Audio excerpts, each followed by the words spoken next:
They stripped me down on their lawn in front of 200 people, calling me a thief who wasn't worthy of their family name. My mother-in-law stood there in her red gown laughing. My father-in-law pointed at me like I was garbage. And every single phone was out, recording the moment I fell to my knees on the cold grass.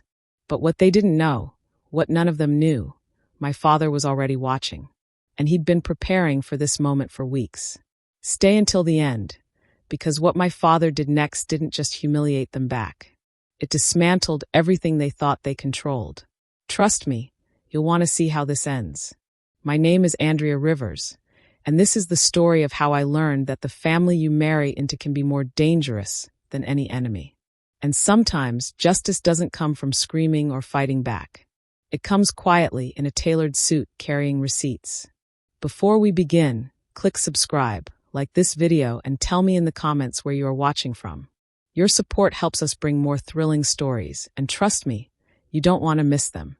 Now, let me take you back to where it all started. I was working on a coastal rebuild project when I met Carl Langford. We were both volunteering after the hurricane, hauling drywall, painting over water damage, making jokes to keep our spirits up. He was kind in a way that felt rare, genuine, tired of the superficial world he came from. I fell for his decency, his quiet rebellion against his family's entitled world. Within 6 months, we were engaged. Within a year, married in a small ceremony by the water. Just us, our closest friends, and promises we meant to keep. Carl came from old money, the kind that comes with vineyards and real estate holdings, and a last name that opens doors before you even speak. The Langfords were wine and property dynasty people, the kind who measured worth in pedigree and polish. But I didn't care about any of that. I loved Carl for who he was when it was just the two of us, when he wasn't performing for his mother or measuring up to his father. What the Langfords didn't know, what Carl didn't know, was that I came from money too. Real money. The kind that makes old money wine families look like they're playing dress-up in their grandparents' clothes. My father, Martin Broussard, is a self-made millionaire who turned a post-Katrina trucking company into a multi-million-dollar logistics empire. Ports, construction, specialty freight. He built it from nothing, and I grew up watching him work. But I also watched how people treated him, how they smiled to his face while calculating what they could take, how every friendship, every introduction came with an agenda attached.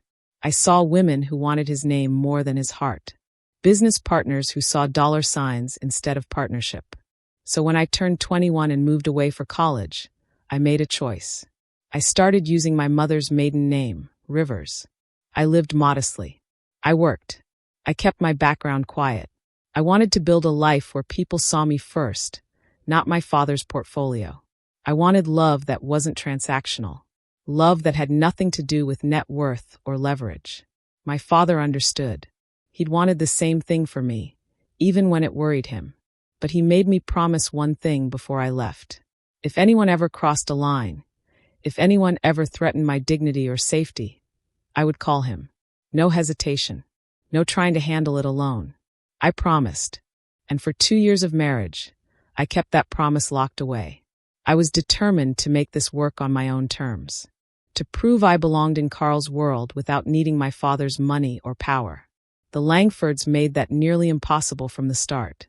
Carl's mother, Ophelia, looked at me like I was a stain on her imported silk furniture. She had this way of smiling while delivering insults, of making cruelty sound like etiquette. She never called me by name in front of her friends. I was always the girl Carl married or our son's choice. She'd critique everything. My clothes weren't tailored enough. My hair wasn't styled right. The way I held my wine glass was wrong. Nothing I did ever measured up to whatever invisible standard she'd set. Carl's father, Jeremy, simply pretended I didn't exist. He could walk into a room where I was standing and look straight through me like I was furniture. Maybe that was worse than Ophelia's active contempt. At least she acknowledged I was there, even if only to tear me down. And then there was Melissa, Carl's younger sister. She was the most dangerous of all because she smiled while she twisted the knife. She'd compliment my dress, then whispered to her mother that it looked like I'd borrowed it. She'd ask about my background with this sweet, curious tone, then use every detail I shared as ammunition later. She made cruelty look like friendship, and that made it impossible to call out. Carl saw it. I know he did. But every time I brought it up, he'd say the same thing. They're just set in their ways. Don't let it get to you. It'll get easier. He wanted peace more than he wanted to protect me.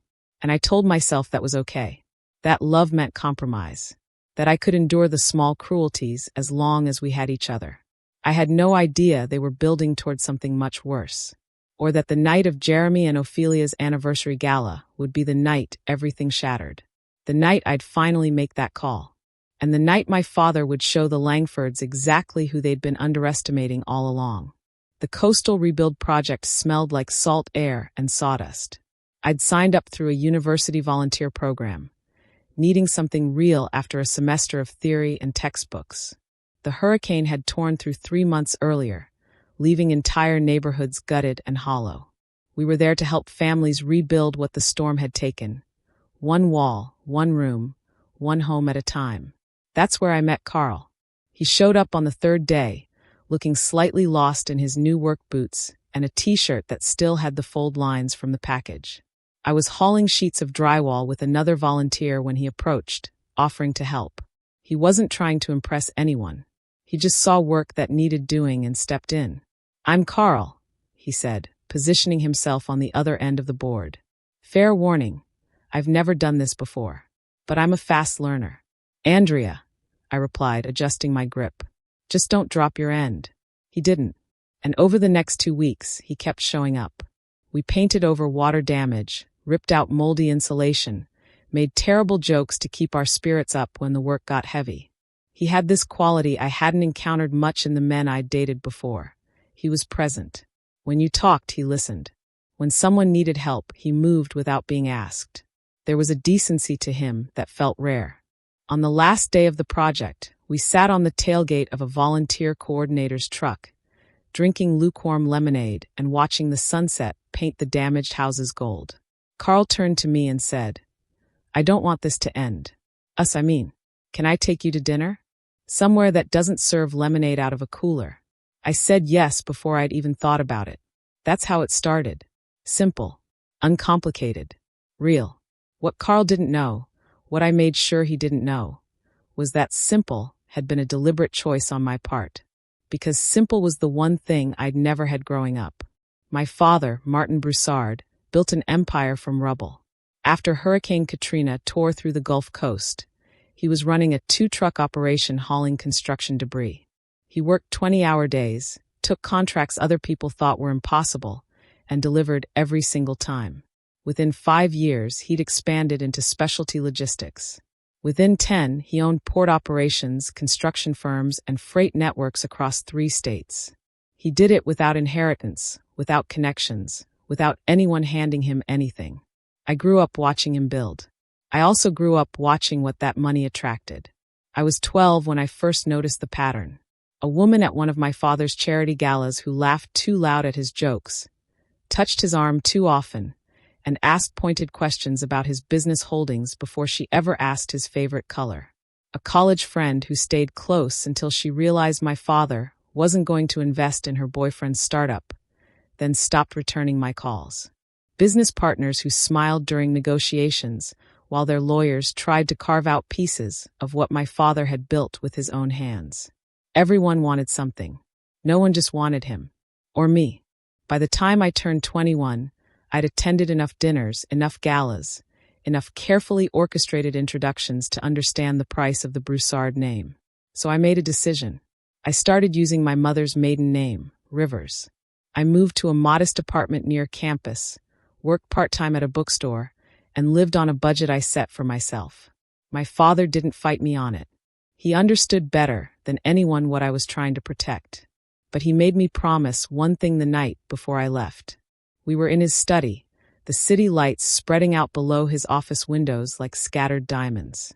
He poured himself 2 fingers of bourbon, then looked at me with that expression he got when something mattered more than business. Andrea, he said quietly, I respect what you're doing. I want you to build a life that's yours. But you need to understand something. If anyone ever crosses a line, if anyone threatens you, humiliates you, or puts their hands on you, you call me. Immediately. Not the next day. Not after you've tried to handle it yourself. The moment it happens. Dad, I'll be fine. Promise me. His voice was steady, but there was something underneath it I'd rarely heard. Fear. If it crosses your body or your dignity, you call. That's the one condition. Promise. I promised. And for 2 years after I married Carl, I kept that promise locked away like an emergency exit I hoped I'd never need. Carl proposed 6 months after that first dinner. We were walking on the same beach where we'd worked side by side, and he stopped, took my hands, and said, I don't need time to know. You're the person I want to build a life with. Will you marry me? It wasn't elaborate. There was no photographer hiding in the dunes, no crowd of friends waiting to celebrate. Just him, me, and a question that felt like the start of something honest. We got married 3 months later in a small ceremony by the water. 20 people. A simple dress I found at a boutique downtown. Vows we wrote ourselves. Carl promised to choose me every day, to stand beside me when things got hard, to be brave enough to protect what we were building together. I believed him. His family didn't attend. Ophelia claimed a conflict with a vineyard event she couldn't possibly miss. Jeremy sent a card with a check that felt more like a dismissal than a gift. Melissa texted her congratulations with a string of emojis that somehow managed to feel condescending. Carl apologized for them. They'll come around, he said. Once they see how happy we are. Once they get to know you. I wanted to believe that too. The first dinner at the Langford estate happened 2 weeks after we returned from our honeymoon. Ophelia insisted. It's time we welcomed Andrea properly, she'd said over the phone, her voice carrying that particular tone that made welcomes sound like inspections. The house was everything Carl's modest apartment wasn't. Sprawling, meticulously decorated, heavy with the kind of heirlooms that came with stories about which ancestor acquired them and why they mattered. Ophelia greeted us at the door in a silk dress that probably cost more than my monthly rent, her hair styled in a way that looked effortless, but definitely wasn't. Andrea, she said, offering her cheek for a kiss I barely managed to execute correctly. How lovely. Come in. We have so much to discuss. What followed was 2 hours of etiquette theater disguised as dinner. Ophelia corrected the way I held my wine glass. She asked pointed questions about my education, my family, my work. Each answer met with a slight nod that communicated she'd already found it insufficient. She told a story about Carl's ex-girlfriend, someone named Vanessa who apparently understood the family's standards, and smiled when she noticed me tense. Jeremy barely spoke to me.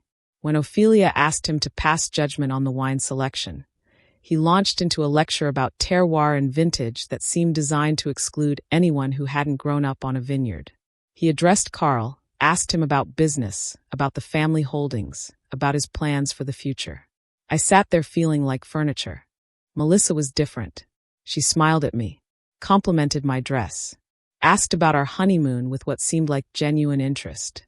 But there was something underneath her sweetness, a calculation in her eyes when she glanced at her mother, a slight smirk when Ophelia delivered a particularly cutting remark. After dinner, as we were leaving, Ophelia stopped me at the door. Andrea, dear, she said, her hand light on my arm, I hope you understand that being part of this family comes with certain expectations. We have a reputation to uphold, a legacy to protect. I'm sure Carl has explained that to you. He has, I said, keeping my voice steady. Good. She smiled, but it didn't reach her eyes. Then I trust you'll learn quickly. We wouldn't want you to feel out of place. In the car afterward, I waited for Carl to say something, to acknowledge what had just happened, to be angry on my behalf. Instead, he squeezed my hand and said, That wasn't so bad, right? My mother can be a lot, but she means well. She'll warm up to you. Just give it time. I looked out the window at the dark passing by and said nothing. The pattern repeated itself over the next months. Every family dinner, every holiday gathering, every carefully orchestrated event where I was expected to perform the role of the appropriate daughter-in-law. Ophelia's corrections grew sharper. Jeremy's indifference calcified into active dismissal. Melissa's friendship revealed itself as something closer to surveillance. Every detail I shared with her somehow found its way back to Ophelia, reframed as evidence of my inadequacy. And every time I brought it up to Carl, he had the same response. Don't let them get to you. They're just protective. It'll get easier. But it didn't get easier. It got heavier. I thought about calling my father a dozen times. But I'd made a promise to myself too, that I could handle this. That I could prove I belonged in Carl's world without needing my father's money or intervention. That love meant enduring the small cruelties for the sake of something bigger. My father called me instead. How are things? He asked one Sunday morning, his voice carrying that tone that meant he already suspected the answer. Fine, I said automatically. Then, because he'd always been able to hear through my deflections, I added, Carl's family is an adjustment. There was a pause. Are they treating you right? They're just set in their ways. It's nothing I can't handle. Another pause, longer this time. Andrea, you remember what I said. If it crosses a line. I know, Dad. I remember. I promise. I could hear him weighing whether to push further. Finally, he said, I'm here. The second you need me. You understand. I understand. After I hung up, I felt the weight of that promise, both the one I'd made to him and the one I'd made to myself. I didn't know which one I'd end up breaking first. 3 weeks later, the invitation arrived. It was thick cardstock, cream-colored, with calligraphy that looked hand-rendered. Jeremy and Ophelia Langford requested the honor of our presence at their 35th wedding anniversary celebration. Black tie required. Evening garden reception. RSVP by the date marked in elegant script at the bottom. I read it 3 times, looking for warmth. Instead, I found only instructions. What to wear. When to arrive. Where to park. Even the gift registry was phrased like a directive rather than a suggestion. Carl read over my shoulder.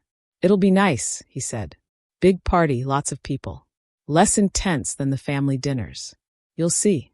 I ran my finger over the embossed lettering and felt something cold settle in my chest. This wasn't an invitation. It was a test. Another opportunity for me to be measured, evaluated, and found wanting in front of an audience. I just didn't know yet how badly I would fail it, or that by the end of that night, I'd finally make the call I'd been avoiding for 2 years. And everything would change. The Langford estate at dusk looked like something out of a magazine spread. String lights crisscrossed the garden in perfect geometric patterns, casting warm pools of gold across the manicured lawn. White-coated servers moved through the gathering crowd with trays of champagne and hors d'oeuvres. A quartet played something classical near the terrace, the music floating over the low hum of conversation and laughter. Carl and I arrived exactly on time, neither early enough to seem eager nor late enough to offend. I'd chosen a simple black dress, elegant but understated, the kind that wouldn't draw attention or give Ophelia ammunition. Carl wore his tuxedo with the ease of someone who'd grown up in formal wear.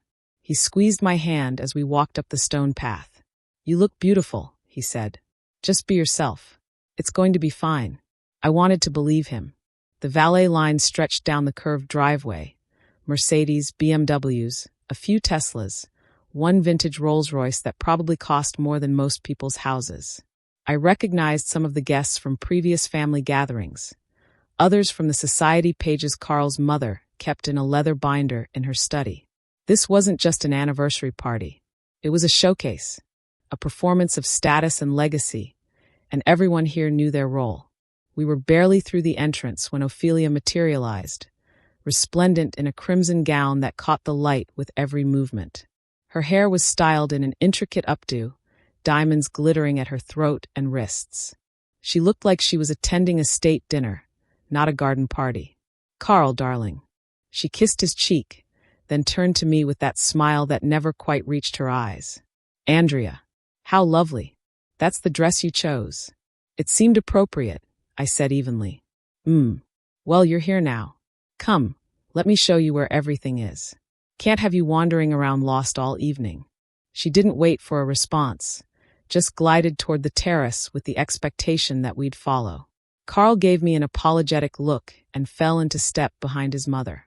I followed, feeling the weight of eyes tracking our movement through the crowd. The estate manager, a thin man in his 60s named Douglas, was standing near the bar directing staff. Ophelia paused to speak with him, and I caught fragments of their conversation. Everything set for the toast at 8. Yes, Mrs. Langford. The lighting cues are programmed and the servers know their positions. Good. And the cameras? After last year's incident, I want to make sure. All functional, Douglas assured her. The insurance company insisted after the claim. We have coverage of the entire garden now, the terrace, even the side paths. Everything's recorded. Ophelia nodded, satisfied, then moved on without acknowledging I'd been standing close enough to hear. But something about the exchange stuck with me. Cameras. The entire garden. I glanced up at the eaves, the light posts, and spotted them, small, discreet lenses tucked into the decorative ironwork. I wondered what kind of incident had required that level of surveillance. I didn't have time to think about it long. Melissa appeared at my elbow like she'd been waiting for Ophelia to leave. Andrea. She air-kissed both my cheeks, her perfume overwhelming in its sweetness. I'm so glad you're here. Come on, let me give you the real tour. Mother's version is so boring. She linked her arm through mine before I could protest, steering me away from Carl and toward the side gardens. She was wearing a champagne-colored dress that probably cost what I used to make in 3 months, her blonde hair cascading in perfect waves down her back. You have to see the roses, she said, leading me down a lit path.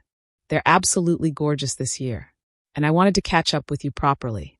We never get to really talk at these things. Her tone was warm, conspiratorial, like we were friends sharing secrets. But I'd learned to be wary of Melissa's friendliness. It always came with a hook. We walked through the rose garden, past the fountain, circling back toward the main terrace from a different angle. Melissa kept up a steady stream of chatter. Gossip about other guests, complaints about her mother's perfectionism, questions about my work that felt just a shade too interested. You must get so bored at these family things, she said as we approached a white-draped table where guests had left their clutches and small bags. I know I do. Sometimes I just want to steal Mother's jewelry and run away to somewhere normal. She laughed like it was a joke. On the table, among the scattered evening bags, sat a small beaded clutch that looked antique. Intricate silver work, probably worth more than my car. Melissa picked it up, running her fingers over the beading. This is Mother's, she said. Isn't it stunning? It was grandmother's. Here, look at this. She opened the clutch and pulled out a diamond bracelet, the stones catching the light like captured stars. It was breathtaking. The kind of piece that belonged in a vault, not tucked into an evening bag at a garden party. Try it on, Melissa urged, holding it out. Just for fun. Don't you ever wonder what it's like to wear something like this? Melissa, I don't think. Oh, come on. No one's watching. Just for a second. There was something in her expression I couldn't quite read. An eagerness that felt wrong. But refusing would seem suspicious, prudish, like I was afraid to even touch something that belonged to the family. So I let her clasp it around my wrist.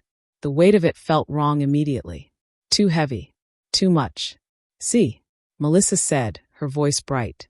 You look like you belong. Like real money. The phrase stung, deliberate in its implication that I wasn't real money, that I was playing dress-up in their world. I unclasped the bracelet quickly and handed it back to her. It's beautiful, but I should get back to Carl. Of course. Melissa took the bracelet, but as she moved to return it to the clutch, her movements were quick, practiced. She fumbled with the bag, dropped something near the table where my own small purse sat, then scooped up her mother's clutch. Oops, clumsy me. Come on, let's go get a drink. We walked back toward the main terrace, where the crowd had grown thicker.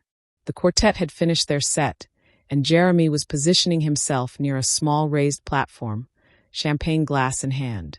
Servers had materialized in a choreographed formation around the perimeter of the garden, each one standing at attention like sentries.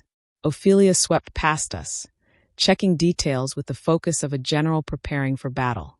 She adjusted a light fixture, repositioned a floral arrangement, whispered something to a server that made him immediately correct his posture. Carl found me in the crowd and handed me a glass of champagne. You okay? Melissa didn't corner you with more family history, did she? Just the garden tour, I said, taking a sip.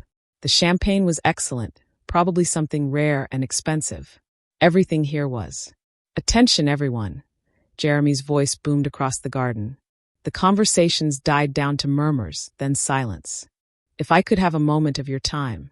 The lights dimmed slightly, and small spotlights illuminated Jeremy and Ophelia standing together on the platform.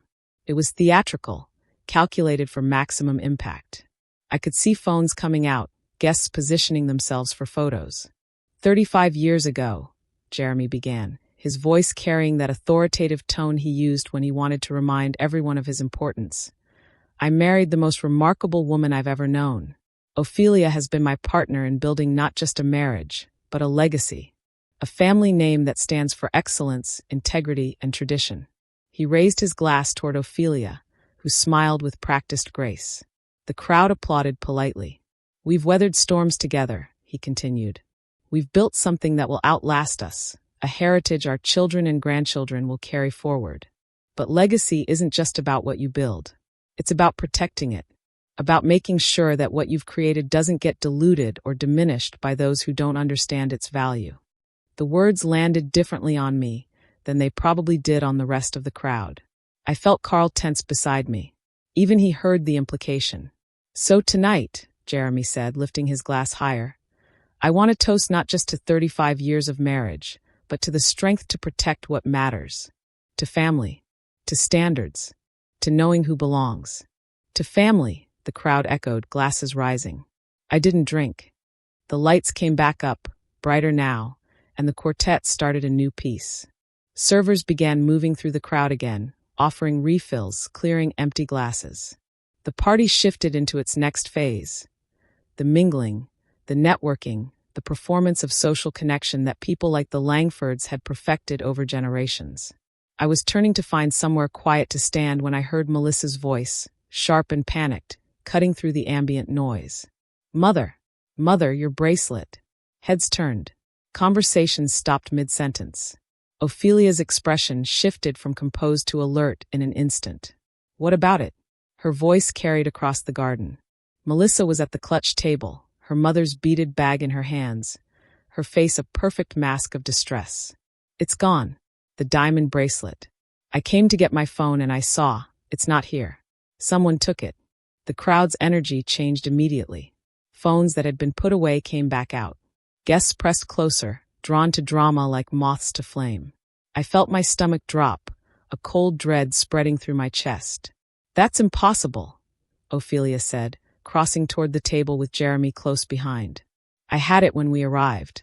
I saw it earlier, Melissa said, and her eyes, just for a fraction of a second, flicked toward me. When I was showing Andrea the gardens. It was definitely here then. A server stepped forward, young, nervous. Mrs. Langford, I saw someone near this table about 15 minutes ago. Near that bag. He pointed, and my heart stopped. He was pointing at my purse. Check it, Jeremy said immediately, his voice hard. Check her bag. Wait, I started, but Ophelia was already reaching for my purse, her fingers closing around it with the confidence of someone who expected to find exactly what she was looking for. She opened it, her hand disappearing inside. The crowd pressed closer, phones angling for better views. I could see the recording lights, the red dots that meant this was being captured, preserved, broadcast. Ophelia's hand emerged holding nothing. She frowned, then checked again more thoroughly. Still nothing.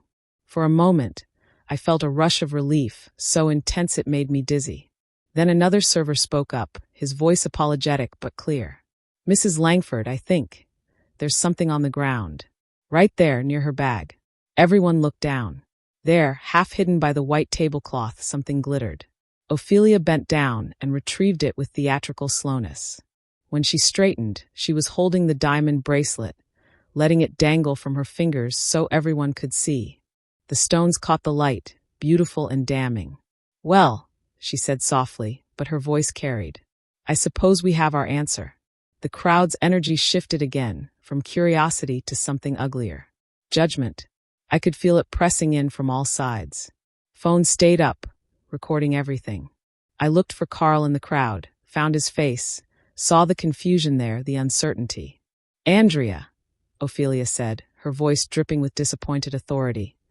I think we need to have a conversation. A thorough one. I didn't. My voice came out wrong, too weak, too defensive. I didn't take anything. Of course you didn't, Melissa said, but her tone suggested the opposite. It must have just fallen out of Mother's bag and landed near yours. What a strange coincidence. Two men in dark suits materialized from somewhere in the crowd. Estate security. They positioned themselves on either side of me, not touching, but close enough that their presence was a threat. I think, Jeremy said, his voice cold and final, we need to be certain. Douglas, have security conduct a search. A search? I repeated, my voice rising. You can't be serious. If you have nothing to hide, Ophelia said sweetly, then you won't mind proving it. Will you? I looked at Carl again. This was it. The moment he'd promised me about in our vows. The moment to stand beside me, to be brave enough to protect what we'd built. He opened his mouth, closed it, opened it again. Andrea, he said quietly, just let them check. Then we can clear this up and move on. Don't escalate. Don't escalate. The words hit me like a physical blow. After everything, all the small humiliations, all the casual cruelties I'd endured for the sake of his comfort, this was what he chose. Neutrality. Peace at my expense. Outside, Jeremy announced, his finger extending toward the lawn beyond the terrace. We're not doing this inside. We have guests. He said it like I was the one creating the scene. Like I was the problem disrupting their perfect evening. The security guards moved, guiding me with firm hands toward the garden. The crowd parted, then followed, a tide of expensive clothes and raised phones. I could hear the whispers starting, the speculation, the excitement of watching someone fall. As we moved onto the lawn, the garden lights seemed brighter, harsher. Each one felt like a spotlight exposing me. The grass was cold under my feet. I'd lost a shoe somewhere between the terrace and here. I looked back one more time at Carl, still standing on the terrace, frozen. That's when I knew I was alone. And that's when I remembered my father's promise. If it crosses your body or your dignity, you call. My phone was still in my purse, which security had already taken. But I didn't need it. One of the guards had his own phone visible on his belt. I could ask. I could demand.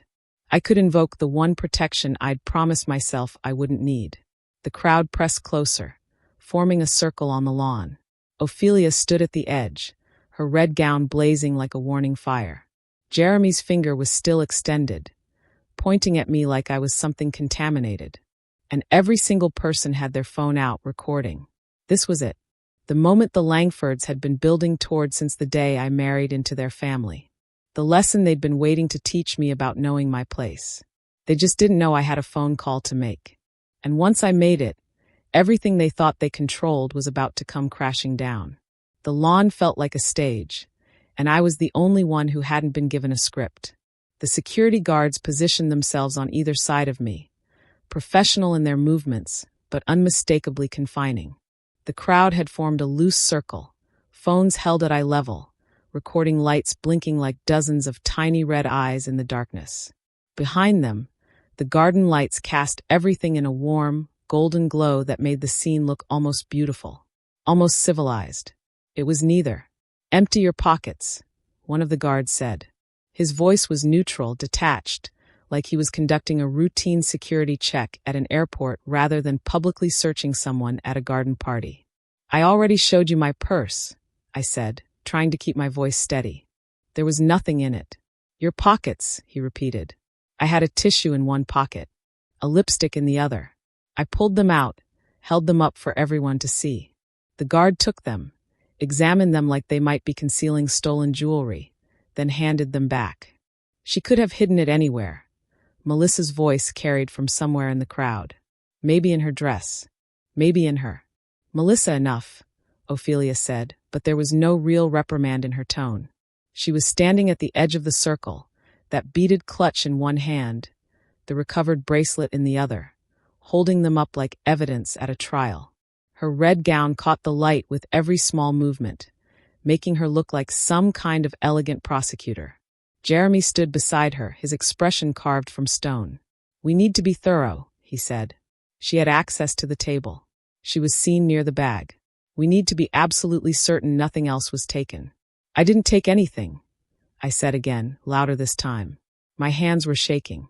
I clasped them together to hide it. I don't know how that bracelet ended up near my purse, but I didn't put it there. Of course you didn't, someone in the crowd murmured, the sarcasm thick enough to choke on. A few people laughed. Not loud, full laughs, polite social laughs. The kind that said they were entertained, that this was exactly the kind of drama they'd come here hoping to witness. I could see their faces in the glow of their phone screens, some shocked, some gleeful, some uncomfortable, but not uncomfortable enough to leave or speak up. Check her properly, Jeremy ordered. The female guard stepped forward. Ma'am, I'm going to need you to turn out your... This is insane. I cut her off.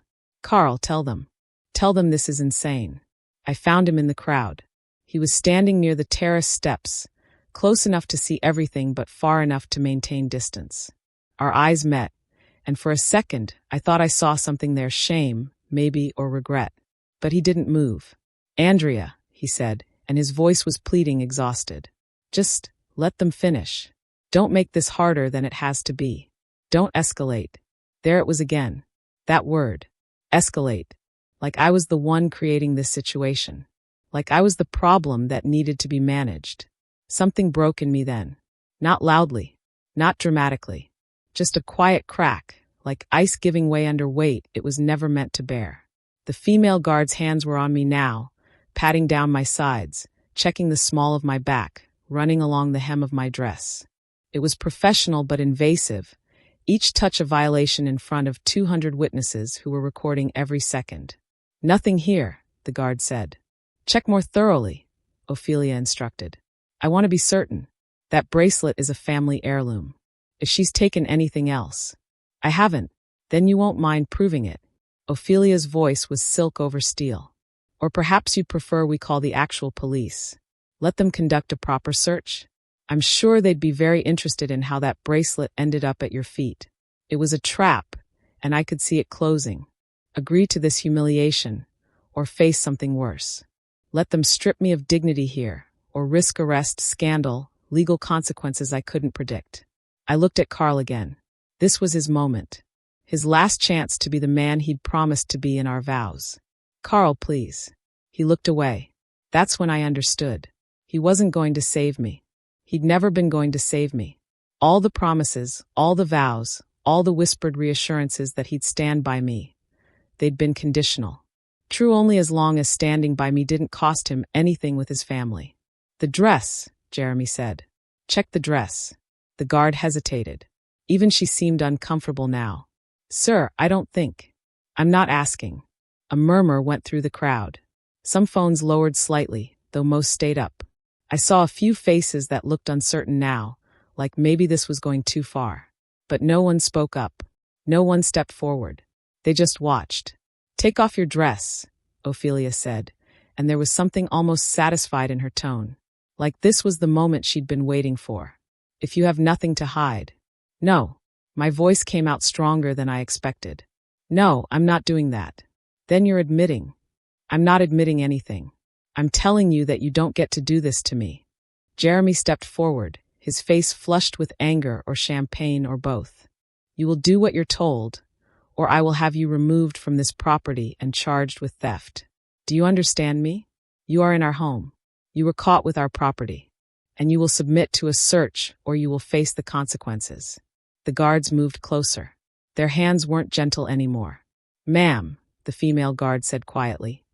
I'm trying to make this as easy as possible. Please cooperate. But there was nothing easy about this. There was nothing civilized about being surrounded by security guards and 200 strangers while your mother-in-law demanded you strip down to prove your innocence of a crime you didn't commit. The male guard reached for my shoulder. I jerked back, and he caught the strap of my dress. The fabric tore, not completely, but enough. The sound of it ripping was loud in the sudden quiet. Someone in the crowd gasped. Someone else laughed. Take it off, or we'll take it off for you, Jeremy said. The guards didn't wait for my answer. The female guard grabbed one arm while the male guard steadied me from the other side. Someone unzipped the back of my dress, and I felt the night air hit my skin. I was fighting them, trying to twist away, but there were too many hands and not enough of me. The dress came off over my head in one practiced motion. They left me standing there in my black t-shirt. I always wore one underneath because formal dresses never felt quite secure enough. And the shorts I'd worn because the dress had a slit and I'd wanted the coverage. But standing there under those lights, in clothes that would have been fine at a beach or a gym, I might as well have been naked. The crowd's reaction was immediate. Gasps. Whispers. The click and flash of cameras. Someone said, "Oh my God." Someone else laughed, high and uncomfortable. The phones didn't lower. If anything, more came out. This was the moment everyone would remember, would share, would replay. Ophelia held up my dress like a trophy, examining it with exaggerated care. "Nothing here," she said, disappointed. Though I suppose that's something. I was shaking now, full-body tremors I couldn't control. It was October, and the night had turned cold, but the shaking wasn't just from temperature. It was from rage and humiliation, and the complete shattering of every illusion I'd held about this family, this marriage, this life I'd tried to build. A young man in a valet uniform pushed through the edge of the crowd. He was carrying his jacket, holding it out toward me. "Miss, please," he said quietly. "Take this." But I couldn't. If I took his jacket, if I covered myself, it would look like I was hiding something. It would look like shame when what I felt was fury. "Keep it," I said, my voice rough. "I have nothing to hide." The valet looked stricken but stepped back, and I was alone again in the center of that circle of light and phones and judgment. I looked at Carl one more time. He was still frozen on the terrace steps, his face pale, his hands at his sides. He met my eyes for just a second, then looked down at his shoes. That's when I knew I was done. Done trying to belong here. Done enduring humiliation for the sake of a man who wouldn't fight for me. Done pretending that love without courage was enough. "Give me my purse," I said. The guard who'd taken it hesitated, then handed it over. My hands were shaking so badly I almost dropped it. I fumbled with the zipper, found my phone, pulled it out. "What are you doing?" Ophelia demanded. I didn't answer her. I scrolled through my contacts. There weren't many. I'd kept my circle small, and found the one that mattered. My finger hovered over the name for just a second. 2 years. I'd kept the promise for 2 years. I'd handled everything on my own, proved I could navigate this world without my father's intervention, without his money, without his power. But there were some lines you couldn't come back from, and they just crossed it. I hit the call button. It rang once, twice. On the third ring, he picked up. "Andrea." My father's voice was immediately alert, the way it always was when I called late. "What's wrong?" I couldn't speak for a second. My throat was too tight, my chest too compressed. Around me, the crowd had gone quieter, trying to hear, trying to understand who I was calling and why. "Dad," I managed finally. "I need you. Where are you?" No questions about why. No hesitation. Just immediate action. The Langford estate. The anniversary party. My voice cracked. I took a breath, forced it steady. "They stripped me, Dad. In front of everyone. They accused me of stealing, and they stripped me, and Carl just stood there and—" "I'm already moving," he said, and I could hear it in his voice. Not anger, not yet. Something colder. More dangerous. "Are you safe right now? Are you in immediate danger?" "No. Just humiliated." "Can you stay still? Can you stay exactly where you are until I get there?" I looked at the crowd around me, at the phones still recording, at Ophelia and Jeremy standing there like they'd won something, at Carl, who finally looked like he understood what he'd done, but still couldn't make himself move. "Yes," I said. "I can stay." "Then stay. Don't move. Don't say another word to them. I'm 20 minutes out, and Andrea—" His voice changed, became the voice I'd heard him use in boardrooms, in negotiations, in moments where he needed people to understand he wasn't bluffing. "They're going to regret this. All of them." The call ended. I lowered the phone and looked at Ophelia. She was frowning now, uncertainty creeping into her expression for the first time that night. "Who did you call?" she demanded. I didn't answer. I just stood there on the lawn in my t-shirt and shorts, my bare feet on the cold grass, my arms wrapped around myself against the night air and the stairs and the cameras. I stood there and I waited. The night insects were loud suddenly, cicadas singing their late-season song, a mosquito buzzing near my ear. The garden lights swayed slightly in a breeze I hadn't noticed before, making the shadows dance. Somewhere in the distance, a car engine growled to life. Then another. The valet who'd offered me his jacket was looking toward the driveway, his expression confused. "Who ordered cars?" he asked another valet. "Nobody that I." The music from the terrace faltered, the quartet playing less confidently as they noticed the shift in the crowd's attention. People at the edge of the circle were turning, looking back toward the house, toward the driveway that curved out of sight beyond the boxwood hedges. Headlights appeared first, bright, high, the kind that came from large vehicles. Not the luxury sedans the guests had arrived in. Something bigger, more purposeful. The headlights crested the rise of the driveway and kept coming. The quartet stopped playing completely. The whispers in the crowd changed tone, from gossip and schadenfreude to confusion, then to something that might have been concern. Ophelia took a step forward, her confidence wavering for the first time. "Jeremy, did you?" "I didn't call anyone," he said, but his voice had lost its commanding edge. The vehicles, 3 of them, I could see now, rolled to a stop on the circular drive. Doors opened. Men in dark suits stepped out, moving with the kind of precision that said they'd done this before. And then, from the lead vehicle, a figure emerged that I would have recognized anywhere. My father. He was wearing a tailored suit despite the late hour, his silver hair perfectly styled, his expression calm but absolutely unyielding. He stood there for a moment, surveying the scene, the crowd, the lights, me standing half-dressed on the lawn, and I saw his jaw tighten. Then he started walking toward me, his pace measured, his focus absolute. Behind him, the other car doors opened. More men in suits. A woman carrying a briefcase. Someone with what looked like portable equipment. The crowd parted without being asked. And as my father crossed the lawn toward me, I saw something in his expression that I'd only seen a handful of times in my life. Not rage. Not the explosive kind of anger that burns itself out quickly. Something colder, more methodical. The kind of fury that builds strategic plans and executes them with precision. The Langfords had wanted to teach me a lesson about knowing my place. They were about to learn one themselves. And this time, the cameras would capture every second of their fall. 3 weeks earlier, Martin Broussard sat in his home office. The city lights spread below like a constellation of earthbound stars. The bourbon in his glass was untouched. He'd poured it 20 minutes ago and forgotten it, his attention fixed on the phone in his hand. Andrea's voice had been carefully cheerful when she'd called that afternoon. Too cheerful.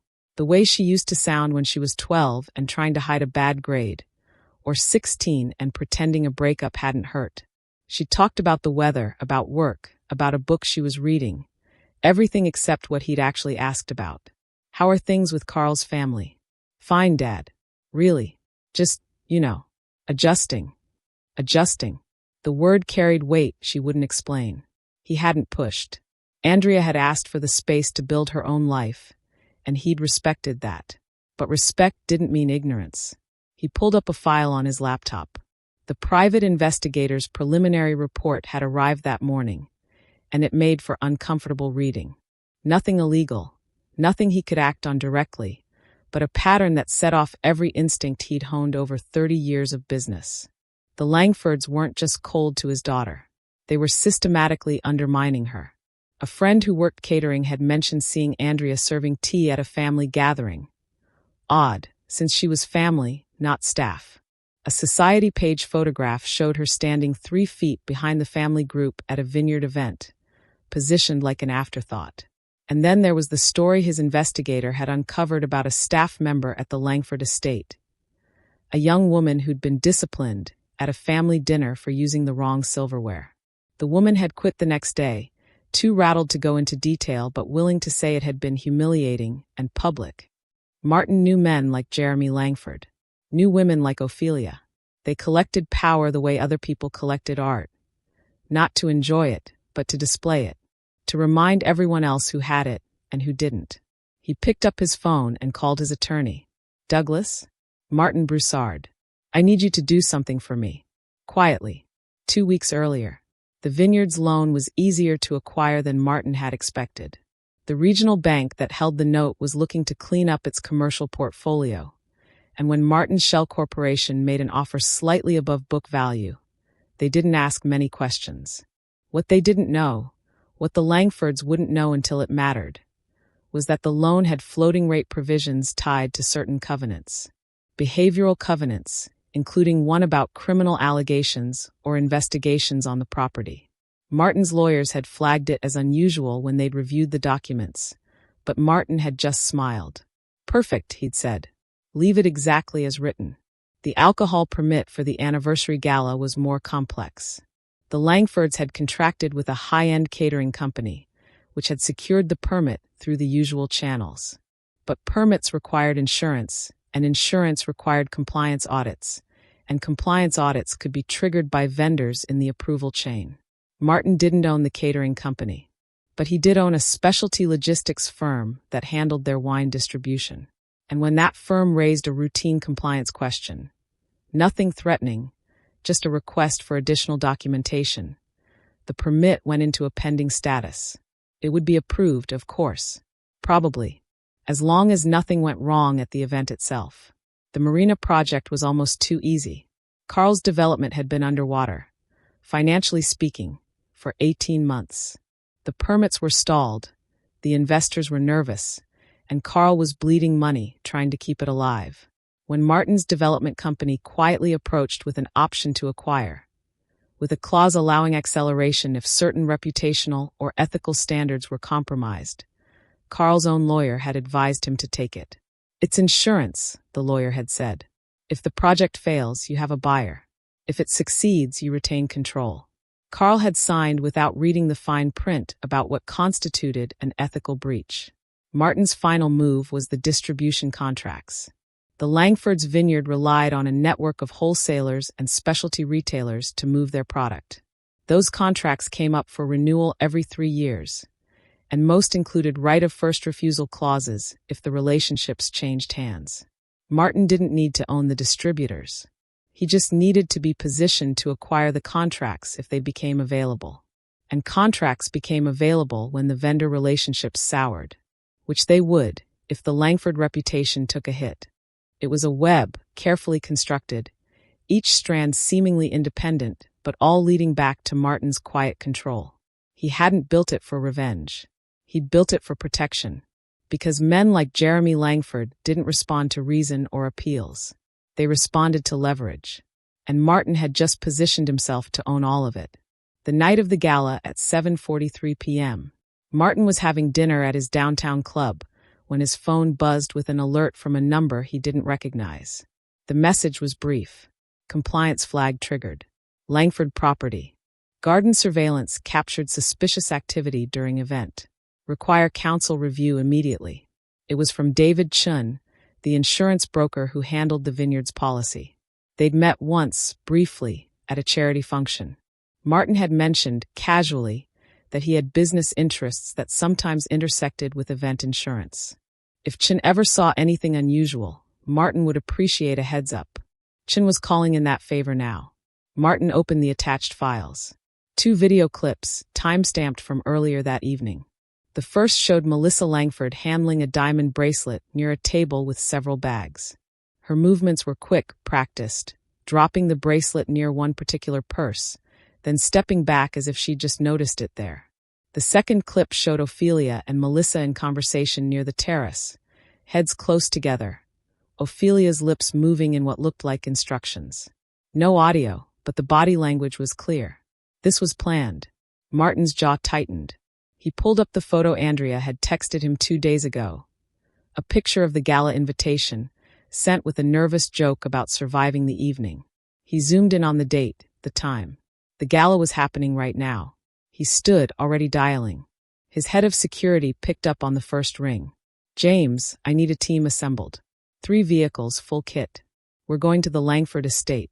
"Sir, what's the situation?" "Hostile. Potentially public. I want cameras, recording equipment, and someone who can handle crowd control if it gets messy." "How many people are we expecting?" 200 guests plus staff. Martin was already moving toward the exit, his mind calculating logistics. "Contact Rebecca Park. I need counsel on site. And get me Deputy Chief Morrison on the phone." "Morrison?" "Sir, with respect, this sounds like it might be outside his." It's not a request. Tell him Martin Broussard needs a favor. Remind him about the community center funding. And James, I want everyone there in 20 minutes. He ended the call and dialed another number. His cyber investigator, a woman named Lisa Chun who'd worked in military intelligence before going private. Martin, it's late for. I need you to access the Langford family cloud storage. Now, tonight. I'm sending you account information. Martin, that's not exactly. I know what it is. I also know you can file a preservation request through a subpoena-ready process if you have probable cause of criminal activity. I'm sending you surveillance footage that shows a staged theft. I need anything in their digital records that references tonight's event. Texts, voice memos, calendar entries, anything that shows premeditation. There was a pause. How fast do you need this? I need it before I arrive at their estate. That gives you 18 minutes. Jesus, Martin. Can you do it? I can do it. But if this blows back, it won't. Send everything you find to Rebecca Park's secure inbox. She'll know what to do with it. He hung up and dialed Rebecca, his lead attorney, as he reached his car. Martin, I'm with my daughter at. I need you at the Langford estate in 20 minutes. Andrea's in trouble. The line went silent for 3 seconds. Rebecca had known Andrea since she was 10. She'd helped Martin set up the trust that protected Andrea's assets, had advised on the name change, had always treated his daughter like family. What kind of trouble? Rebecca's voice had gone professional, clipped. The kind where they strip her in front of 200 people and call her a thief. They what? I'm on my way there now. Lisa Chun is pulling digital evidence of premeditation.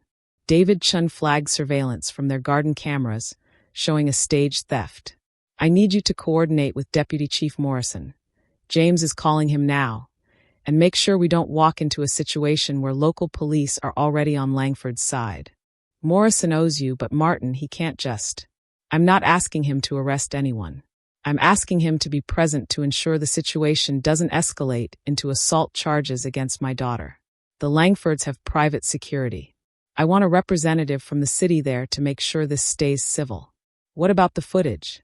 If you have evidence of a staged theft, that's where you come in. We're going to need to present this carefully, in front of witnesses. I want them to see exactly what happened, and I want them to see it in a way that can't be dismissed or swept under the rug later. You're talking about a public exposure. I'm talking about justice. The same kind they tried to serve Andrea, only with actual evidence. Rebecca was quiet for a moment. What about the loan? The permits?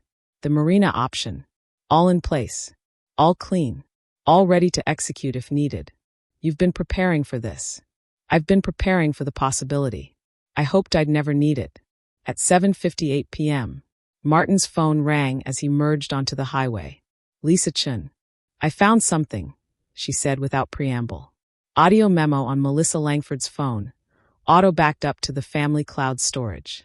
Recorded 3 days ago. It's Ophelia coaching her on exactly how to stage the theft. She literally says, teach her not to reach above her station, and make sure she remembers who she married.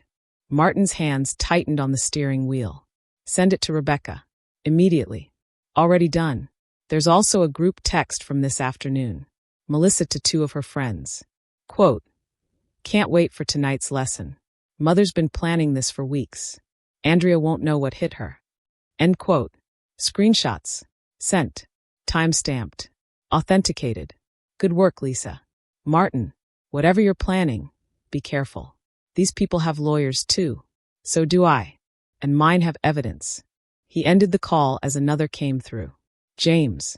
Sir, Morrison's agreed to come. He's not in uniform. Says he can't make this official. But he'll be there as a witness. Says to tell you you're calling in a big favor. Tell him he'll have another favor earned when this is over. What's our ETA? 17 minutes. The team's loaded and rolling. Equipment, portable projector, speakers, recording devices, and enough security to make sure nobody gets stupid. Rebecca's meeting us there. Martin checked his watch. Andrea had called 11 minutes ago. Her voice had been steady, but he'd heard the break underneath it. The same break he'd heard when she was 7 and fell off her bike, trying not to cry. The same break when she was 15 and her first boyfriend turned out to be interested in her father's money, not her. But this was different. This wasn't a scraped knee or a broken heart. This was humiliation. Public. Deliberate. Designed to break her. The Langfords had made a fundamental miscalculation. They'd assumed Andrea was alone, that she was weak, that she would accept their judgment and their punishment because she had no other choice. They'd forgotten she was Martin Broussard's daughter, and Martin Broussard had been building empires since before Jeremy Langford inherited his first vineyard. At 8:15 p.m., the Langford estate came into view, lit up like a stage set. Martin could see the crowds on the lawn, the string lights, the gathering of people that looked almost festive from a distance. Then he saw Andrea. She was standing in the center of the crowd, wearing a black t-shirt and shorts, her arms wrapped around herself. Even from the car, even in the darkness, he could see she was shaking. Something cold and implacable settled in his chest. James was in the passenger seat. "Sir, how do you want to handle this?" "Carefully," Martin said, "but decisively. Have the team unload the projector and set up near the terrace. I want a screen visible to the entire crowd. Rebecca should be arriving any second. Coordinate with her on the footage presentation. And Morrison? Position him where he can see everything. I want a law enforcement presence that keeps this from getting violent, but I don't want him interfering unless absolutely necessary. What about you?" Martin was already opening the car door. "I'm getting my daughter." He stepped out into the night air. The second and third vehicles pulled up behind his, doors opening. His security team moved with quiet efficiency. No rushing, no aggression, just purposeful movement. They knew their roles. Rebecca emerged from the second car, briefcase in hand, her expression set in the particular combination of calm and fury that made her one of the best litigators in the state. "The footage is ready," she said. "Morrison's 2 minutes out. Lisa sent everything to my secured tablet. We have the audio memo, the text messages, and the surveillance video showing Melissa planting the bracelet. Chain of custody? Solid. Chin flagged it as part of the insurance review, which makes it admissible. Lisa's preservation request was filed 12 minutes ago, which covers the digital evidence. We're clean." Martin nodded. "Then let's show them what accountability looks like." He started walking toward the lawn. Behind him, his team unloaded the portable projector, the security guards taking positions that were protective but not threatening. The crowd was beginning to notice, turning murmuring. Ophelia Langford stood near the edge of the circle, her red gown brilliant in the lights. Jeremy was beside her, his expression shifting from confusion to anger as he recognized the intrusion. But Martin's eyes were only on Andrea. She saw him and something in her expression cracked, not breaking but opening. Relief so profound it looked like pain. He crossed the lawn with measured steps, letting every person there see him, see his face, see the absolute certainty in his bearing. When he reached Andrea, he shrugged out of his suit jacket and wrapped it around her shoulders, letting his hands rest there for just a moment. "I've got you," he said quietly, "and they're going to wish they'd never touched you." Behind them, the projector powered on with a soft hum. A screen unfolded. The crowd's murmurs grew louder, uncertain. Deputy Chief Morrison's unmarked car pulled up to the drive. He stepped out in plain clothes, his presence unmistakable to anyone who knew the city's power structure. And on the portable screen, the first image flickered to life. Melissa Langford, caught in high-definition surveillance footage, slipping a diamond bracelet into position near Andrea's purse. The murmuring stopped, and Martin Broussard smiled. The weight of my father's jacket on my shoulders felt like armor. He stood in front of me, blocking me from the crowd's view, his presence solid and immovable. For the first time since this nightmare began, I could breathe. Not easily. My chest still felt compressed, my throat still tight, but I could breathe. "Are you hurt?" he asked quietly, his eyes scanning my face, my arms, looking for physical damage. "No," I managed. I know." His hand touched my shoulder briefly, steadying. "I need you to trust me for the next 20 minutes. Can you do that?"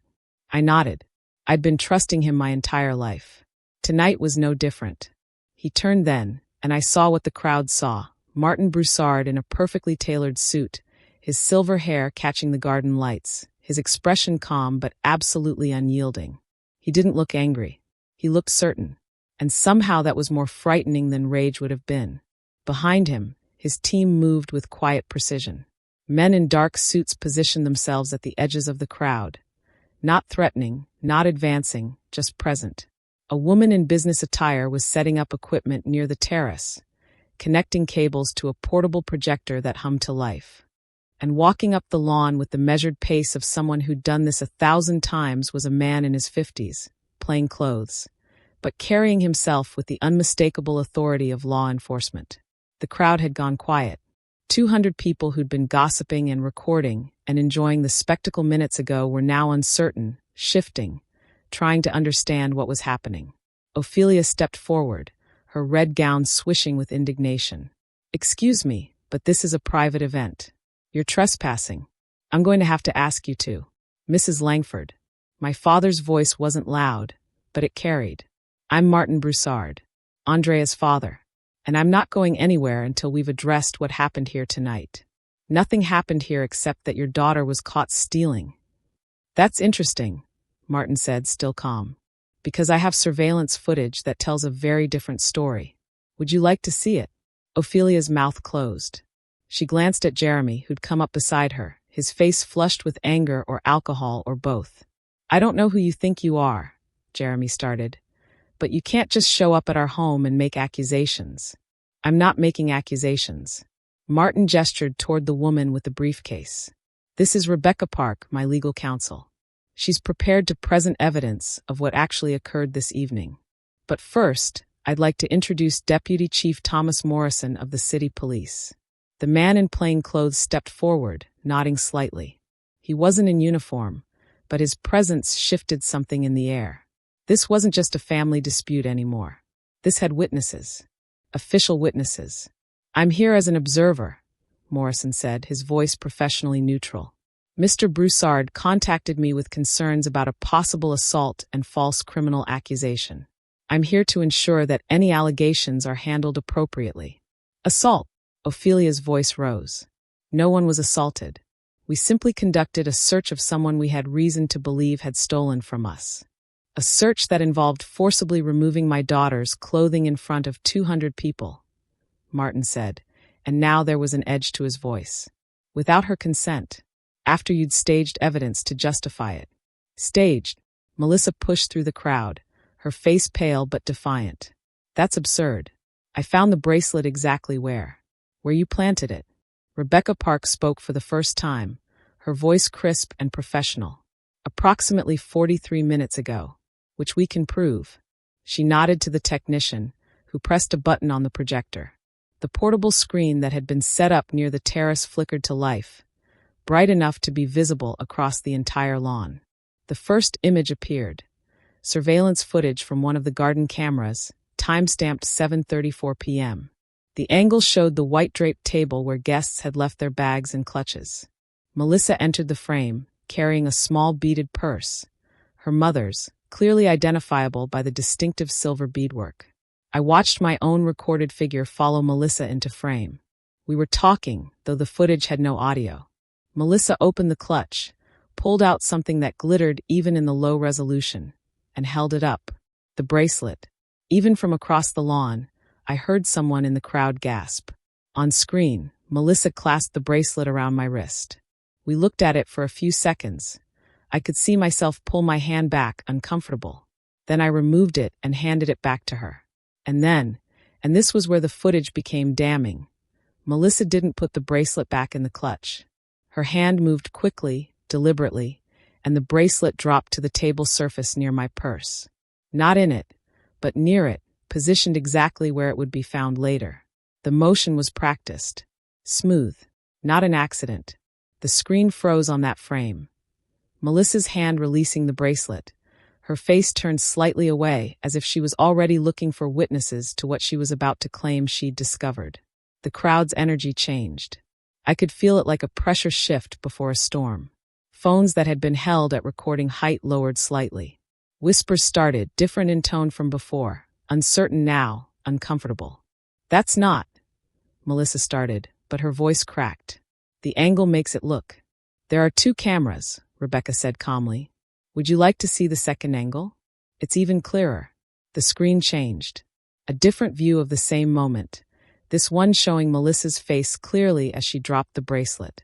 There was no ambiguity in her expression. She knew exactly what she was doing. Someone in the crowd, a woman in a pale blue dress, said quietly, "Oh my God." Jeremy stepped forward, his finger extended like he was about to point someone off his property. "This is doctored. Someone manipulated. The footage comes from your own insurance company's surveillance system," Rebecca said. "Installed after a claim last year.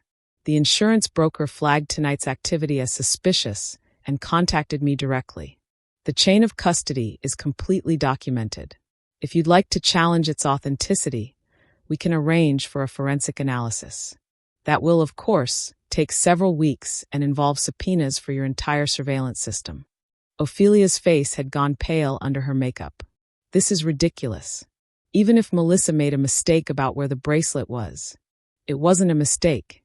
Martin's voice cut through her justification. "It was deliberate, and it was planned. Would you like me to prove that too?" He nodded to Rebecca, who pulled out a tablet. She tapped the screen, and audio began to play through the portable speakers. The quality was clear, unmistakable. Ophelia's voice. "When you find it, make sure everyone sees. I want her to understand she doesn't belong here. That she never will." Melissa's voice. "What if she won't let them search her?" Ophelia. "Then we make it clear what happens to thieves in this family. Teach her not to reach above her station. Make sure she remembers who she married." The recording continued for another 30 seconds. Details about timing, about making sure the crowd was watching, about ensuring Carl would be too shocked to interfere. Then it ended with Melissa's laugh, bright and cruel. The silence that followed was absolute. I looked out at the crowd and saw faces I recognized from the earlier part of the evening. The woman who'd laughed when they tore my dress. The man who'd held his phone higher to get a better angle. The couple who'd whispered to each other, gleeful, as I stood shaking on the cold grass. Now they weren't laughing. Some looked shocked. Some looked ashamed. Some were lowering their phones slowly, as if just realizing they'd been recording something that wasn't entertainment. It was cruelty. A man near the front of the crowd, someone I vaguely recognized from a previous family dinner, said quietly, "Jesus Christ." Another woman turned away, her hand covering her mouth. And then someone unexpected pushed through the crowd. The young valet who'd offered me his jacket earlier. He approached slowly, carefully, and looked at me with an expression that was equal parts apology and anger. "Miss," he said, his voice low but clear enough that the people nearby could hear. "I'm sorry. I'm so sorry.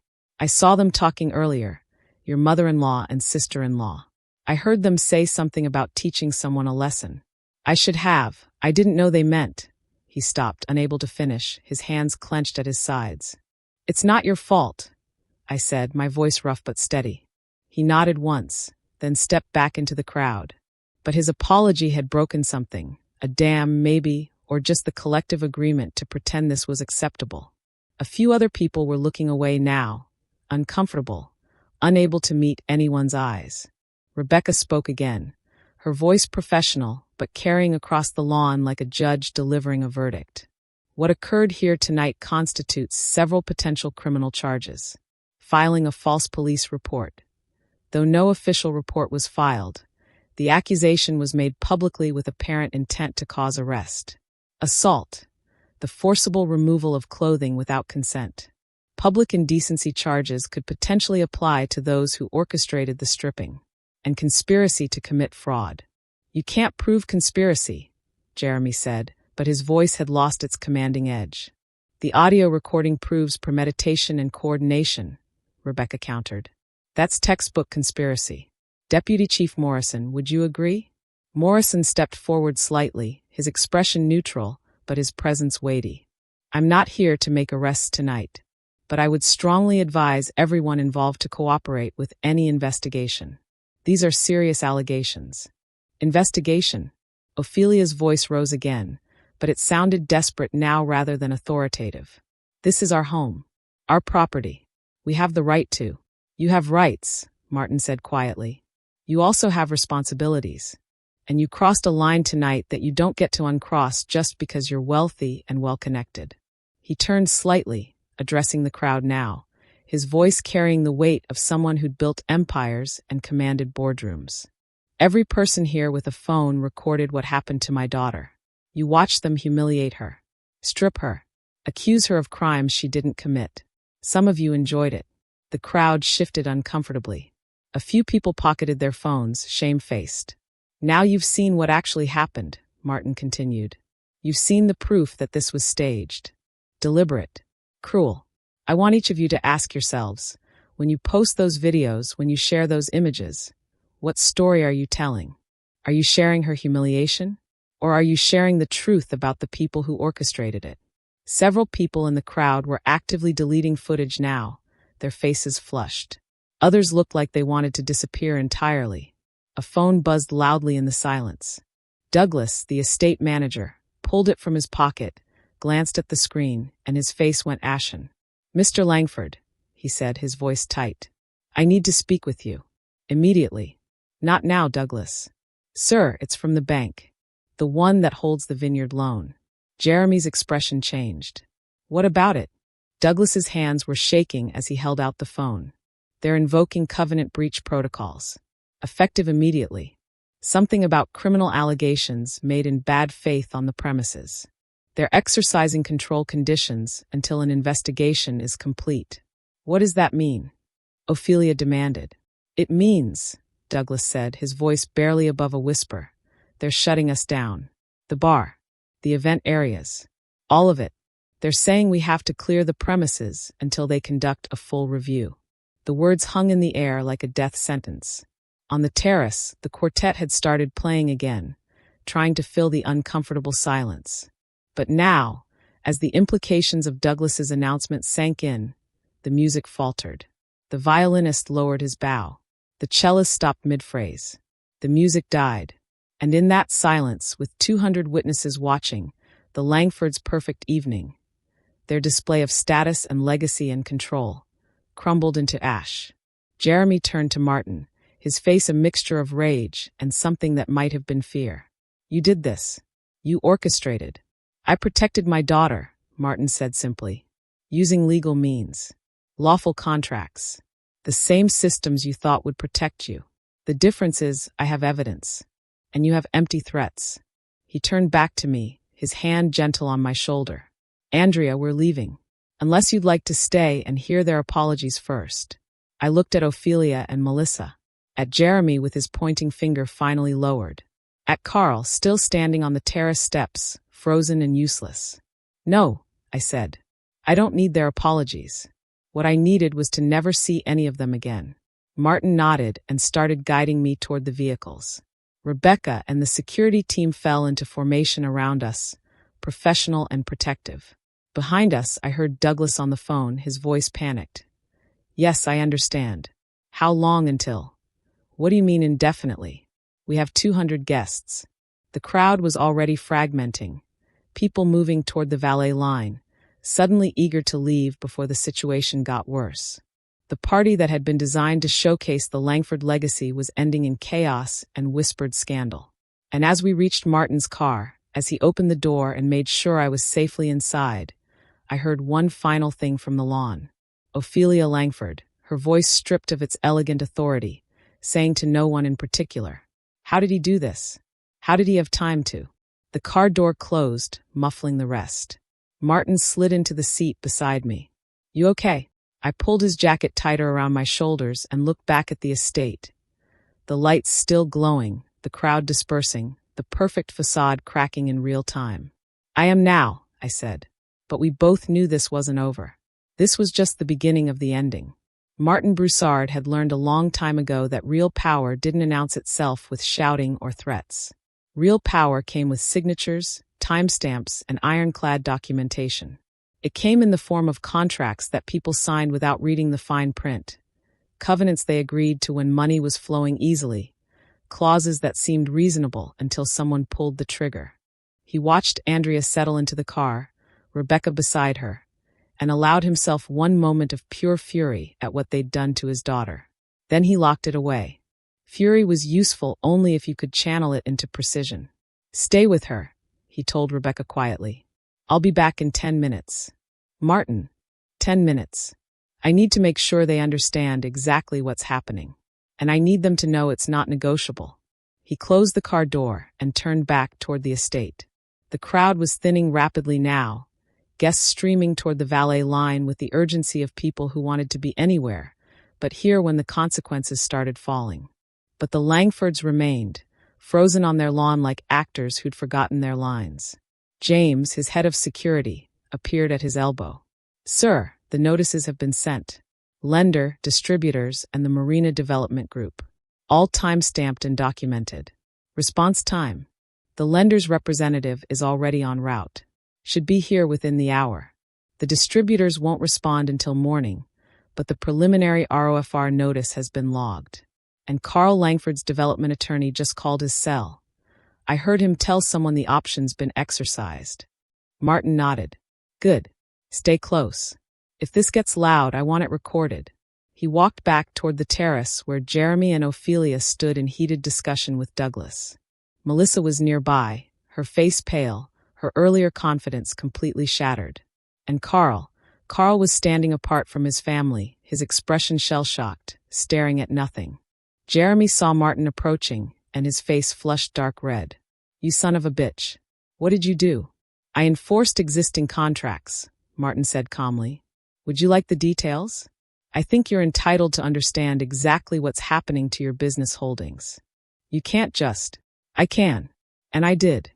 Martin pulled out his phone, opened a file, and began reading. The Vineyard loan, currently held by Broussard Capital Holdings as of 2 weeks ago. The loan agreement contains a behavioral covenant, Section 7, Paragraph 3, stating that any criminal allegations or investigations conducted on the property that are later determined to be made in bad faith constitute a material breach. The lender, that would be me now, has the right to exercise immediate control conditions pending resolution. That's insane. No one agreed to. You did. When you refinanced 3 years ago. Your own attorneys approved the language. Martin scrolled down. The control conditions include immediate cessation of alcohol service, event hosting, and public-facing business operations until an independent audit confirms no ongoing fraud or bad faith activities. Ophelia stepped forward, her red gown now looking less like elegance and more like a costume she'd worn to the wrong party. You can't prove bad faith. We had legitimate concerns about. I have surveillance footage showing your daughter staging evidence and audio recording of you planning the entire scenario. That's not legitimate concern. That's conspiracy to commit fraud. Martin's voice remained level, professional. Would you like me to continue? Douglas, the estate manager, was scrolling through something on his phone, his face growing more ashen with each line he read. Mr. Langford, he's right. The covenant language is clear, and they've already placed holds on our commercial accounts.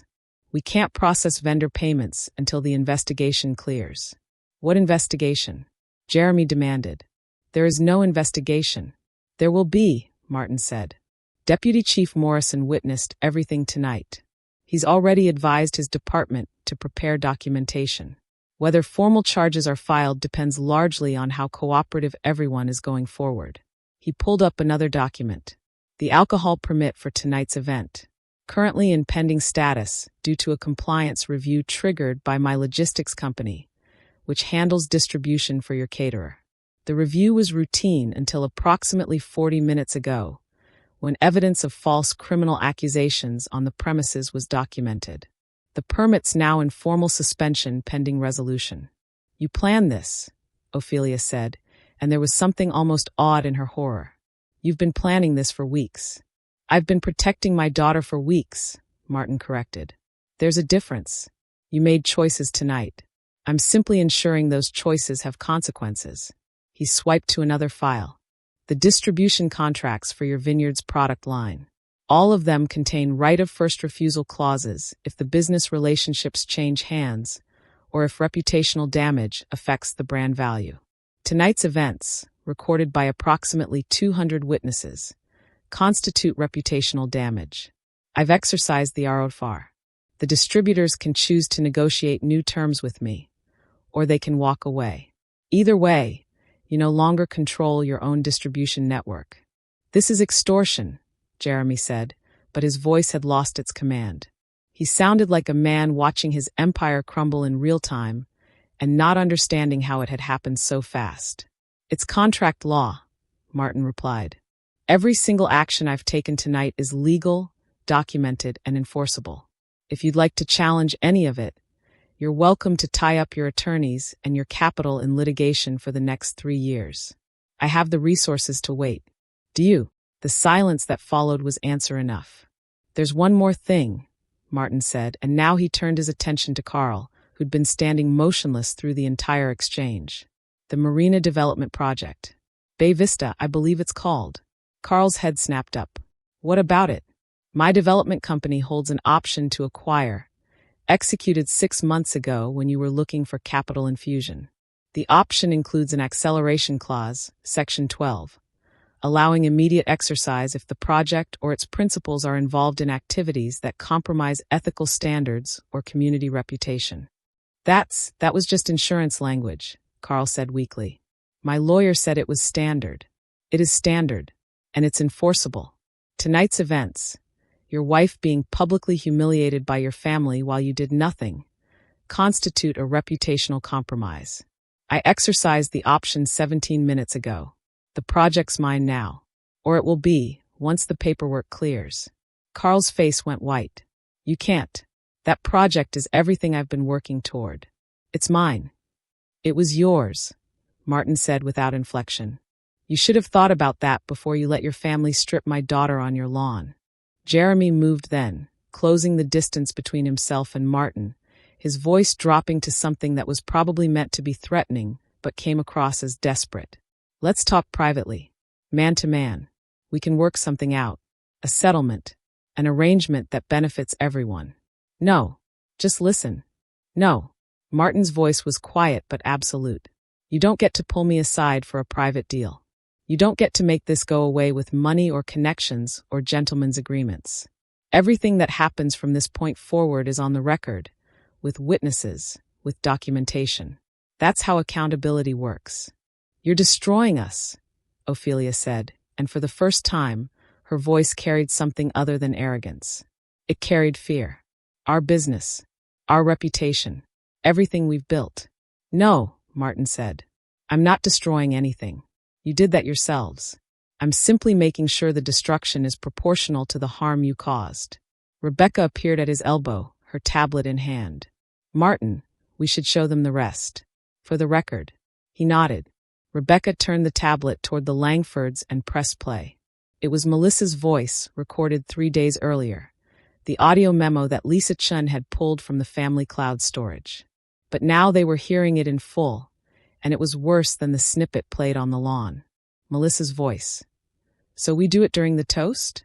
When everyone's watching. Ophelia. Perfect timing. Maximum visibility. I want every person there to see her for what she is. A gold digger who thought she could infiltrate this family. Melissa. What if Carl objects? Ophelia laughing. Carl won't do anything. He never does.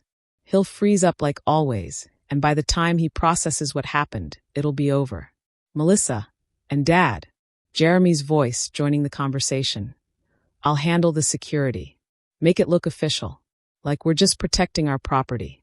Ophelia. We're teaching her a lesson she won't forget. About knowing your place. About understanding that some families have standards. The recording continued.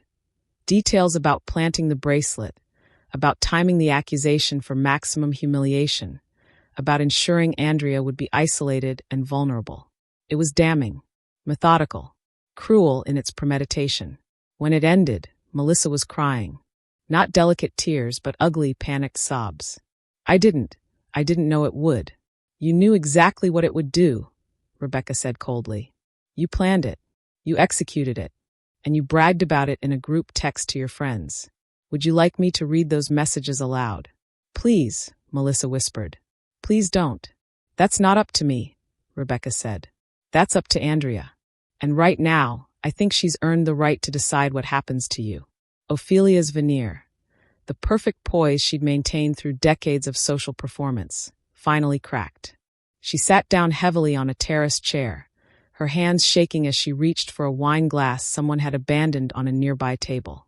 She drank it in one swallow. "We didn't mean for it to go this far," she said, but the words rang hollow even to her. "Yes, you did," Martin said. "You meant every second of it. You just didn't expect to face consequences." A new voice cut through the tension. "Andrea, please." Carl was walking toward Martin now, his hands outstretched in a gesture of pleading.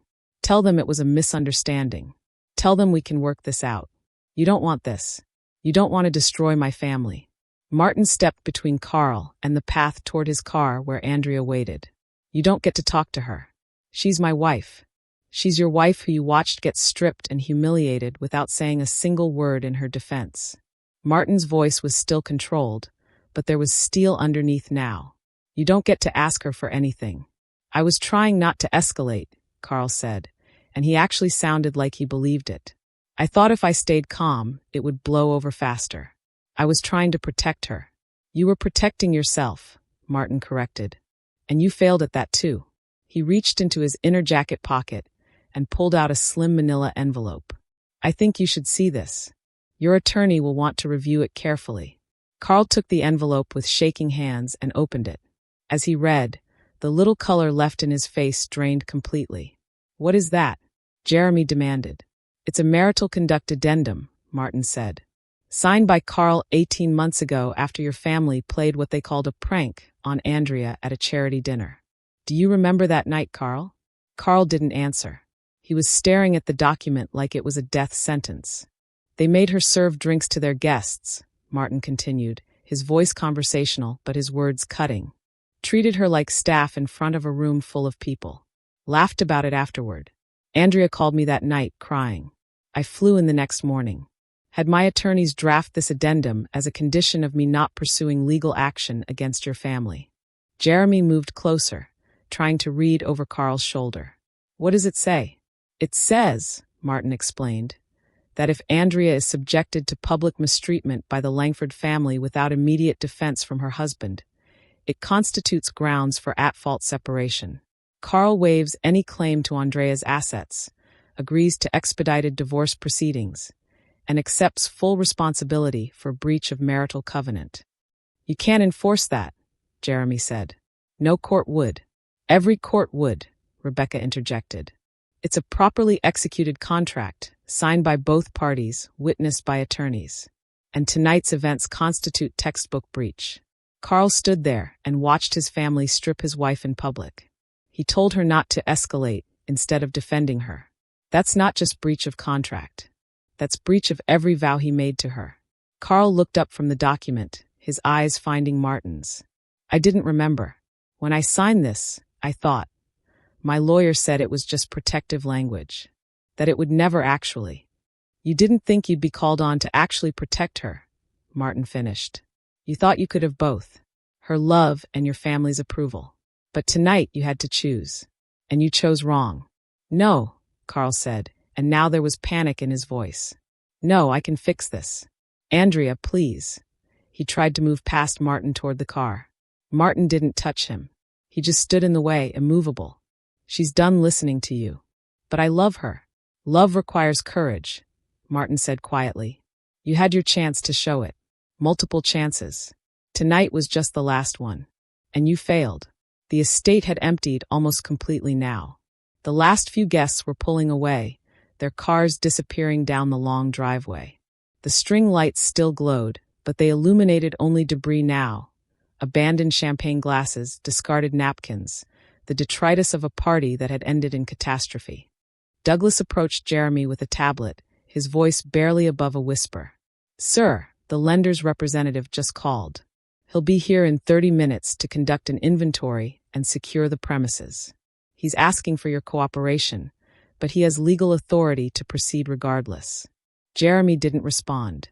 He was staring at Martin with an expression that mixed hatred and incomprehension, like he was trying to understand how he'd been so thoroughly outmaneuvered. "This isn't over," he said finally. "Yes," Martin replied. "It is. What happens next is just paperwork. The actual ending happened when you decided my daughter was something you could humiliate with impunity. You were wrong. And now you know it. He turned and started walking back toward his car. Behind him, he could hear Melissa still crying, Ophelia arguing with Douglas about what they could salvage, Jeremy on his phone trying to reach attorneys who probably wouldn't answer this late on a Saturday night. The Langford empire, built on old money, maintained by reputation, preserved through social intimidation, was coming apart. Not with explosions or drama, but with the quiet efficiency of legal mechanisms clicking into place. Paper beats power. Every single time. Martin reached the car and opened the door. Andrea looked up at him, Rebecca's arm around her shoulders, and for the first time that night, she smiled. Small, exhausted, but real. Is it done? She asked. Not quite, Martin said. There's one more thing. He pulled out the envelope he'd shown Carl and handed it to Andrea. This is a marital conduct addendum Carl signed after the last time they humiliated you. It gives you the right to immediate, at-fault separation with full protection of your assets. All you have to do is sign. Andrea took the envelope, pulled out the document, and read it carefully. Martin watched her face, looking for doubt or hesitation, but found neither. Do you have a pen? She asked. Rebecca handed her one. Andrea signed on the designated line, her signature steady and clear. Then she looked back toward the terrace, where Carl was still standing with the original copy in his hands, looking lost. I asked you for one thing, she said, her voice carrying across the lawn. Stand up. That's all I ever needed from you. Just stand up. Carl opened his mouth, closed it. No words came. Andrea handed the signed document to Rebecca. I'm ready to go home now. Martin closed the car door and walked around to the driver's side. Through the window, he could see the Langfords on their lawn, their perfect party reduced to ruins, their power revealed as nothing more than performance and presumption. He started the engine and pulled away from the estate, leaving them to face the consequences they'd built for themselves, one calculated cruelty at a time. Justice, he thought, didn't require vengeance. It just required receipts and follow through. I sat in the back seat of my father's car with the signed document in my lap, feeling like I'd just crossed a threshold I couldn't name. The paper was still warm from my hand, the ink barely dry, and with that signature, I'd ended my marriage. It should have felt heavier, more tragic, but mostly what I felt was tired. Wait, I said, my voice quiet but clear. I need to do this properly. My father glanced at me in the rearview mirror, his expression questioning. Rebecca looked concerned. Are you sure? Rebecca asked. Andrea, you don't owe them anything. We can handle the formal proceedings without. I know. I opened the car door before I could second-guess myself. But I need to say it. To his face. With witnesses. My father nodded slowly, understanding in a way that didn't require explanation. We'll be right here. I stepped out of the car, my father's jacket still wrapped around my shoulders over my t-shirt and shorts. The night air had gotten colder, or maybe I was just feeling it now that the adrenaline was fading. My bare feet touched the gravel drive, and I walked back toward the terrace where the Langfords stood in various states of shock and denial. Carl saw me coming and straightened, hope flickering across his face like a candle in wind. Andrea, I have a question, I said, stopping a few feet away from him. Close enough to be heard clearly, far enough to maintain distance. Just one, and I want an honest answer. He nodded quickly, desperately. Anything. Please. Why didn't you stand up? The question hung in the air between us, simple and devastating. Behind Carl, I could see his family watching. Ophelia still seated on the terrace chair, her red gown wilted. Jeremy with his phone in his hand, frozen mid-dial. Melissa with tears still tracking down her face. Deputy Chief Morrison had moved closer, I noticed. Not interfering, but present. A witness to whatever came next. Carl started, then stopped. His mouth opened and closed like he was trying different answers in his head, testing them for adequacy. I didn't want to make it worse. Make it worse, I repeated, my voice flat. How exactly would you have made it worse by defending your wife? They were already upset, already convinced you'd taken the bracelet. If I'd argued, if I'd caused a scene, they would have. He gestured helplessly. They would have doubled down, made it bigger. I thought if I stayed calm, if I didn't escalate, it would be over faster. that we could leave and deal with it privately later. You thought letting them strip me in front of 200 people was de-escalation? I thought, his voice cracked. I thought they wouldn't actually go that far. I kept thinking they'd stop, that someone would stop them. And when they didn't, I was just frozen. I didn't know what to do. You could have said no, I said quietly. You could have said that's my wife, and you're not doing this to her. You could have stood between me and them. You could have walked me out of here. You had so many choices, Carl. And you chose silence. I was scared, he admitted, and at least that sounded honest. I was scared of my family, of losing them, of being cut off, of being the one they turned on next. I know that's not an excuse. I know it doesn't justify. It doesn't. I looked at him, really looked at him, and tried to find the man I'd fallen in love with at that coastal rebuild. The one who'd been kind and earnest and tired of his family's entitlement. But that man, if he'd ever really existed, was gone. Or maybe he'd never been real. Maybe I just wanted him to be. I loved you, I said, and my voice caught on the past tense. I loved you enough to walk away from my father's money, to hide who I was, to endure 2 years of your family's cruelty, because I thought we were building something worth protecting. I asked you for one thing, Carl. Just one. Stand beside me when it matters. And when it mattered most, you disappeared. I'm sorry. He was crying now, tears running down his face that might have moved me once. I'm so sorry, Andrea. If I could take it back. You can't. I held up the signed document. This addendum you signed 18 months ago. After the charity dinner, when your family made me serve drinks. Do you remember what you promised me that night? He nodded miserably. That I'd never let them do it again. That next time, I'd stand up to them. And you signed this document agreeing that if you broke that promise, our marriage would be over. I looked down at the paper. This isn't about revenge, Carl. This isn't even about tonight. This is about a pattern. About you choosing your comfort over my dignity. Over and over and over. Please, he whispered. Don't do this. We can fix this. I'll change. I'll stand up to them. You had your chance. I handed the document to Rebecca, who'd followed me from the car with my father a few steps behind. This is over. The words landed with finality. Carl's face crumpled, and he actually dropped to his knees on the terrace stone. A gesture so theatrical it would have been funny if it wasn't so pathetic. Andrea, please. I love you. I know I failed you, but I love you.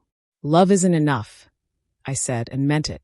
Love without courage is just another kind of cowardice dressed up in better clothes.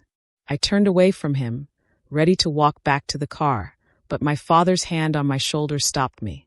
He was looking at Ophelia and Jeremy, his expression calm but unyielding. I think, he said quietly, there's something else that needs to happen here. For the record, Deputy Chief Morrison stepped forward, pulling out a small notebook. I'd like to take formal statements from everyone involved. Mrs. Langford, Ophelia Langford, would you like to explain what happened here tonight? Ophelia looked up, her makeup smeared, her perfect poise completely shattered. You thought my daughter stole from you, my father prompted. Is that correct? Yes, Ophelia said, her voice barely audible. Based on what evidence? Silence. Based on what evidence? My father repeated, harder now. The bracelet was found near her bag, Jeremy said, stepping in to defend his wife. We had reasonable suspicion. You had planted evidence, Rebecca corrected, which we've documented. But I think what Deputy Chief Morrison is trying to establish is whether you'd like to apologize for your actions. On the record, with witnesses. Ophelia's hands trembled in her lap. She looked to Jeremy, to Melissa, searching for support that neither could provide. Finally, she looked at me. I apologize, she said, and the words sounded like they were being torn from her throat. For accusing you falsely. For what happened tonight. It wasn't enough. Not even close. But I could see in her eyes that it was all she was capable of giving, and demanding more would just be theater. Melissa? Morrison prompted.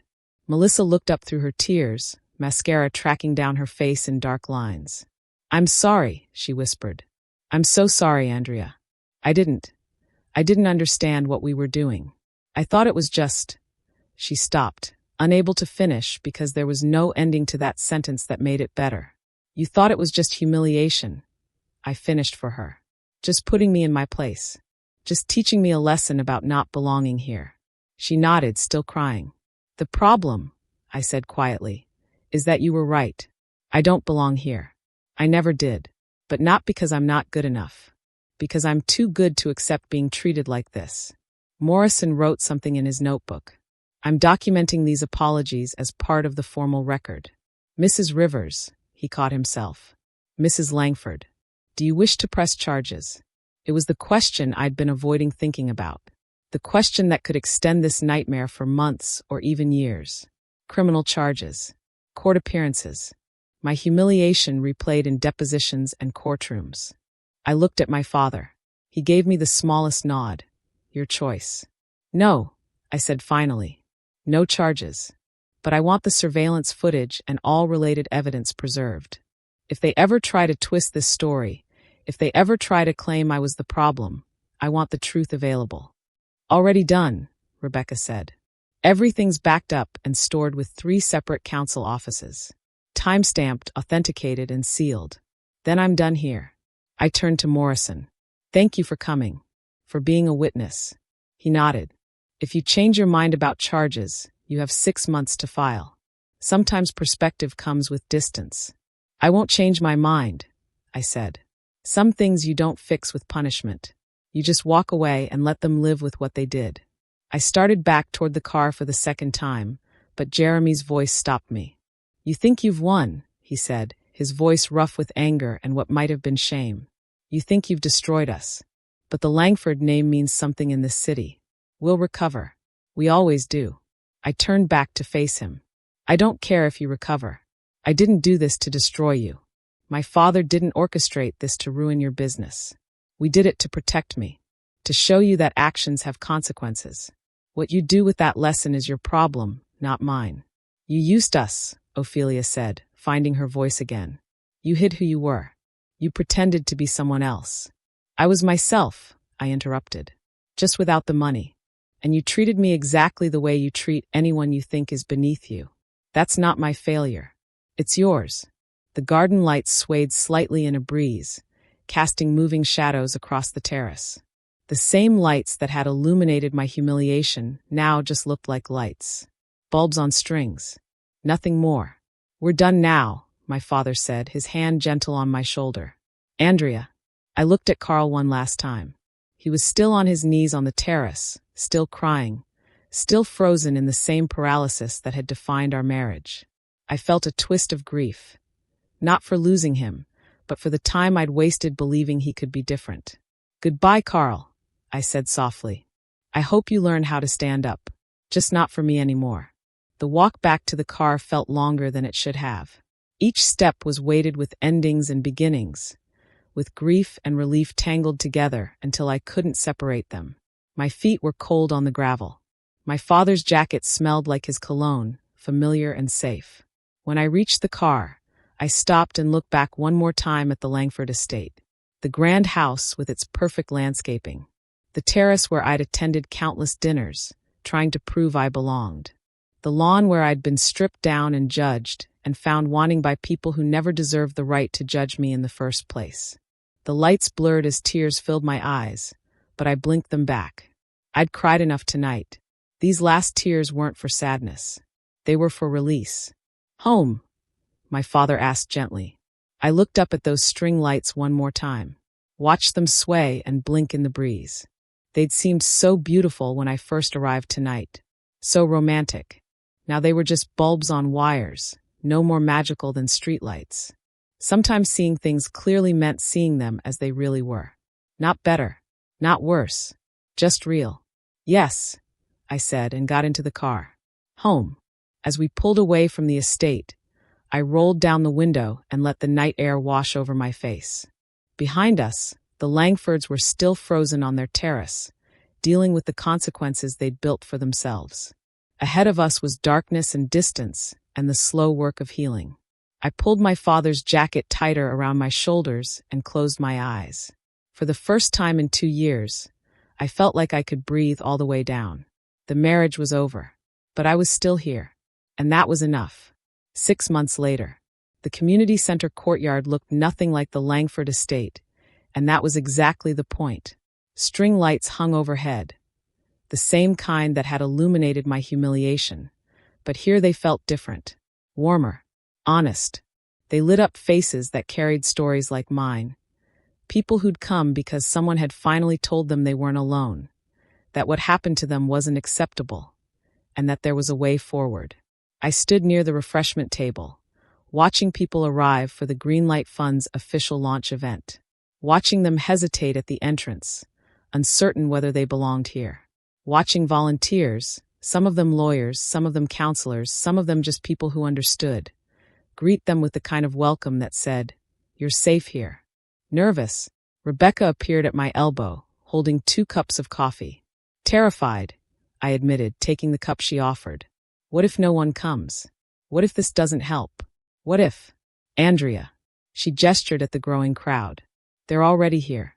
You've had 43 intake requests this week alone. The pro bono legal partnerships are fully staffed. 3 family law firms have signed on.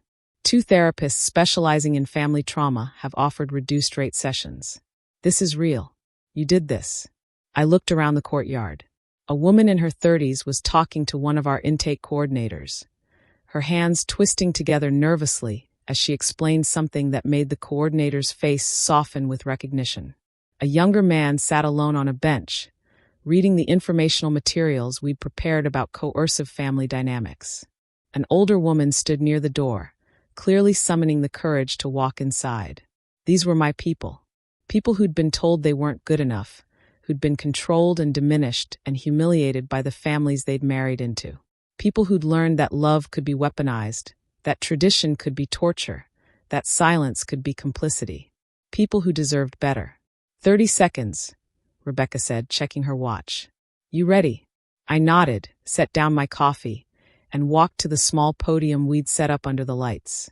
The crowd quieted gradually, faces turning toward me with expressions ranging from curious to hopeful to guarded. I took a breath and began. 6 months ago, I said, my voice steady despite the flutter in my chest. I stood on a lawn in front of 200 people and had everything taken from me. My clothes, my dignity, my marriage. Or at least, that's what they tried to take. The crowd was completely silent now, listening. But here's what I learned that night. They could only take what could be removed. The dress, the relationship, the illusion that being accepted by them mattered. They couldn't take who I am, my worth, my right to be treated with basic human decency. Those things, the things that actually matter, they never belonged to anyone but me. I saw some people nodding. One woman wiped at her eyes. The Greenlight Fund exists because what happened to me happens to people every single day. Maybe not the exact same way. Maybe not as publicly. But the pattern is the same. Families who use control instead of love. Partners who choose comfort over courage. Systems that tell you to be quiet, to not make waves, to endure abuse because that's what good spouses do. My hands gripped the edge of the podium. We're here to say no. That's not acceptable. You don't have to endure it. You don't have to stay silent. And you don't have to face it alone. I explained how the fund worked. Grants to help people leave coercive situations, legal partnerships for those who needed divorce representation they couldn't afford, counseling referrals, safe housing connections, and, most importantly, a community of people who understood because they'd been there too. This isn't about revenge, I said. It's about recovery, about rebuilding, about taking what was meant to destroy you and using it to help others survive. When I finished, the applause was quiet but sustained. Real. Not the polite charity gala clapping I'd endured at Langford events, but something that felt like acknowledgement, like recognition. People lined up afterward to talk to intake coordinators, to ask questions, to share their own stories. I moved through the crowd, listening more than speaking, and heard echoes of my own experience in dozens of variations. His mother calls me the girl in front of their friends. They made me quit my job because it embarrassed the family. I served dinner to his relatives while he sat at the table like I was staff. When I asked him to defend me, he said I was being too sensitive. Every story was different. Every story was the same. The next morning, I met my father at his office before dawn. It had become our routine. coffee and quiet conversation while the city woke up around us. He'd kept his promise to step back once the fund was established, to let me lead without his shadow overwhelming the work. But he still showed up for these mornings, still listened, still offered the kind of wisdom that came from building something from nothing. 43 intake requests, I told him, curling my hands around the warm coffee mug. Rebecca told me we might need to expand capacity already. That's good, he said. Means you're reaching people who need it. It's also terrifying. What if we can't help them all? What if the funding runs out? What if? Andrea. He set down his own cup. You're doing exactly what you're supposed to do. You're not supposed to save everyone. You're supposed to create a system that gives people options they didn't have before. That's enough. I nodded, but the weight of responsibility still sat heavy on my shoulders. You saw the news? He asked, changing the subject. Which news? He pulled up something on his tablet and slid it across the desk. A business section headline. Langford Vineyards undergoes major restructuring under new management. I skimmed the article. The language was diplomatic, but the reality was clear. The vineyard was operating under lender oversight. Ophelia and Jeremy had been removed from operational control. The distribution network had been reorganized. Compliance reforms were being implemented to restore brand integrity. There was a smaller headline below. Melissa Langford deactivates social media following family business controversy. And at the bottom, almost an afterthought, former marina development project repurposed for public waterfront access. That last one made me pause. Carl's project, the one he'd poured years and money into, the one that was supposed to be his legacy, had been transformed into something completely different. Not a luxury development with exclusive access, but a public space. Community docks, open pathways, a park where anyone could watch the sunset over the water. You did that, I said, looking up at my father. The city did that, he corrected. I just facilitated the transfer and suggested a better use for the space. Turns out people appreciate access more than exclusivity. I smiled despite myself. Carl must hate that. Carl doesn't get a vote. My father's voice was matter of fact. He signed the option agreement. What happened to the property afterward was always going to be at my discretion. I chose something that serves the community instead of ego. I handed the tablet back. Do you think they learned anything? The Langfords. He considered the question seriously. Ophelia's diminished. Jeremy's angry. Melissa's hiding. Whether they learned or whether they're just dealing with consequences, I don't know that it matters. They can't hurt you anymore. That's what matters. And Carl's rebuilding his life somewhere else. Seattle, I think. Working in someone else's development firm. No ownership stake, no family name propping him up. Just work. The information should have given me satisfaction, but mostly I felt nothing. Carl had become irrelevant to my life, a character in a story I'd finished reading. As if summoned by the conversation, my phone buzzed with a notification. A letter had arrived at my apartment. Physical mail, forwarded from my old address. The return label was Seattle. I knew before opening it who it was from. I read Carl's letter that evening, sitting in the small apartment I'd moved into after the divorce finalized. It was 3 pages, handwritten, and probably represented multiple drafts. He was sorry. He understood what he'd done wrong. He was in therapy now, working through his family dynamics, learning about codependency and conflict avoidance. He hoped I was well. He hoped I'd found peace. He would understand if I never wanted to speak to him again. But if I ever felt ready, he'd like the chance to apologize in person. The letter was sincere, probably honest. Definitely too late. I set it aside on my kitchen counter and made tea. Stood at the window watching cars pass on the street below. Thought about the man I'd married and the man who'd written this letter, and recognized they might finally be the same person. But that person wasn't my problem anymore. I thought about responding. Drafted 3 different versions in my head. Kind, neutral, firm. Then I realized I didn't owe him a response at all. Sometimes closure wasn't a conversation. Sometimes it was just the quiet act of moving forward without looking back. I left the letter on the counter and went to bed. 2 weeks later, the Greenlight Fund held its first community support group. 15 people showed up, more than we'd expected for a pilot program. We'd arranged the community center's meeting room with comfortable chairs in a circle, not the formal rows that made it feel like school or church. I wasn't leading the group, we had trained facilitators for that. But I'd come to welcome people, to be visible, to show them that survival was possible. A young woman arrived late, hovering in the doorway like she was ready to bolt. She couldn't have been more than 25, her arms wrapped around herself in a posture I recognized immediately. The stance of someone trying to take up less space. I walked over slowly, not wanting to startle her. "Hi," I said quietly. "I'm Andrea. Are you here for the support group?" She nodded without speaking. "It's okay if you just want to listen tonight," I told her. "You don't have to share if you're not ready. But you're welcome here." Her eyes filled with tears. "I don't know if I should be here. My situation isn't that bad. Not like what happened to you. I read about it. About your case. What his family did. Every situation that makes you feel unsafe or diminished is bad enough," I said. "You don't have to earn the right to ask for help." She wiped at her eyes. "I'm cold. I know that sounds stupid. It's not even that cold outside, but I've been cold since this morning when his mother told me I needed to lose weight if I wanted to keep representing the family properly. And he didn't say anything. Just sat there while I took off my jacket, a soft cardigan I'd grabbed on the way out, and held it out to her. "Here," I said. "Take this." She looked at the jacket, then at me, confused. "I can't. Please. Take it." She did slowly and wrapped it around her shoulders. Her expression shifted. Still sad, still scared, but a fraction warmer. Protected. "Thank you," she whispered. "You're going to be okay," I told her. "It doesn't feel like it right now, but you're going to be okay." She nodded and walked into the meeting room, my jacket still around her shoulders.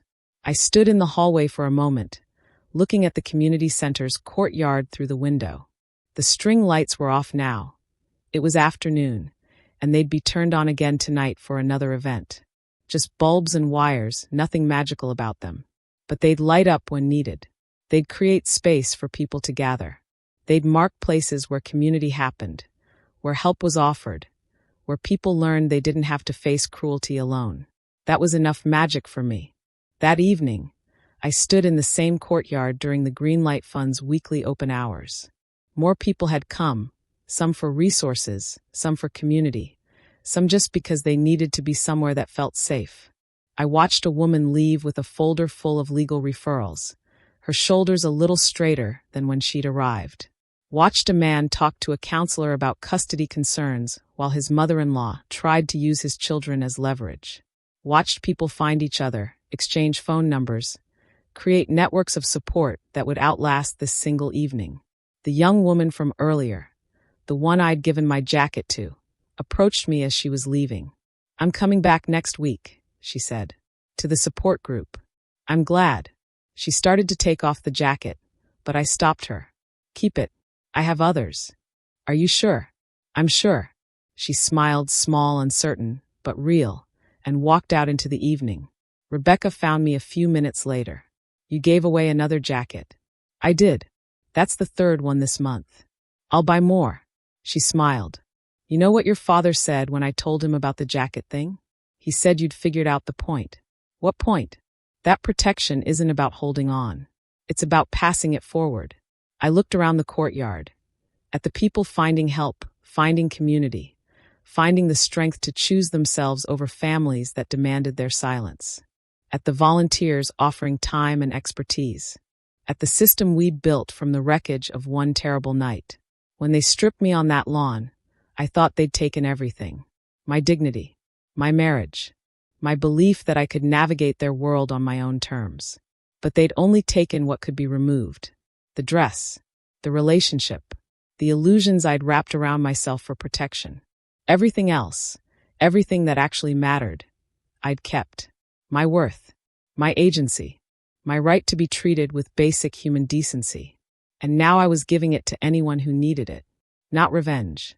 Not even justice, really. Just the simple, radical act of saying, "You deserve better. You're not alone. And here's a jacket while you figure out what comes next."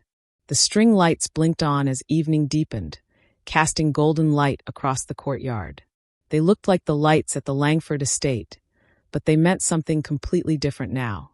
They meant sanctuary. They meant witness. They meant that sometimes the same elements that illuminate your worst moment can light the path to your best one. I pulled my phone from my pocket and texted my father. "Thank you for keeping your promise." His response came immediately. "Thank you for keeping yours. Proud of you, kid." I smiled, pocketed the phone, and went back inside where people were waiting. People who needed to know that survival was possible, that healing was real, and that the hands that were supposed to protect you might fail, but you could become your own protection. And then you could offer that protection to others. Garden lights and borrowed jackets, and the quiet revolution of people choosing themselves. That was the payback that mattered. Not what I took from them, what I built after.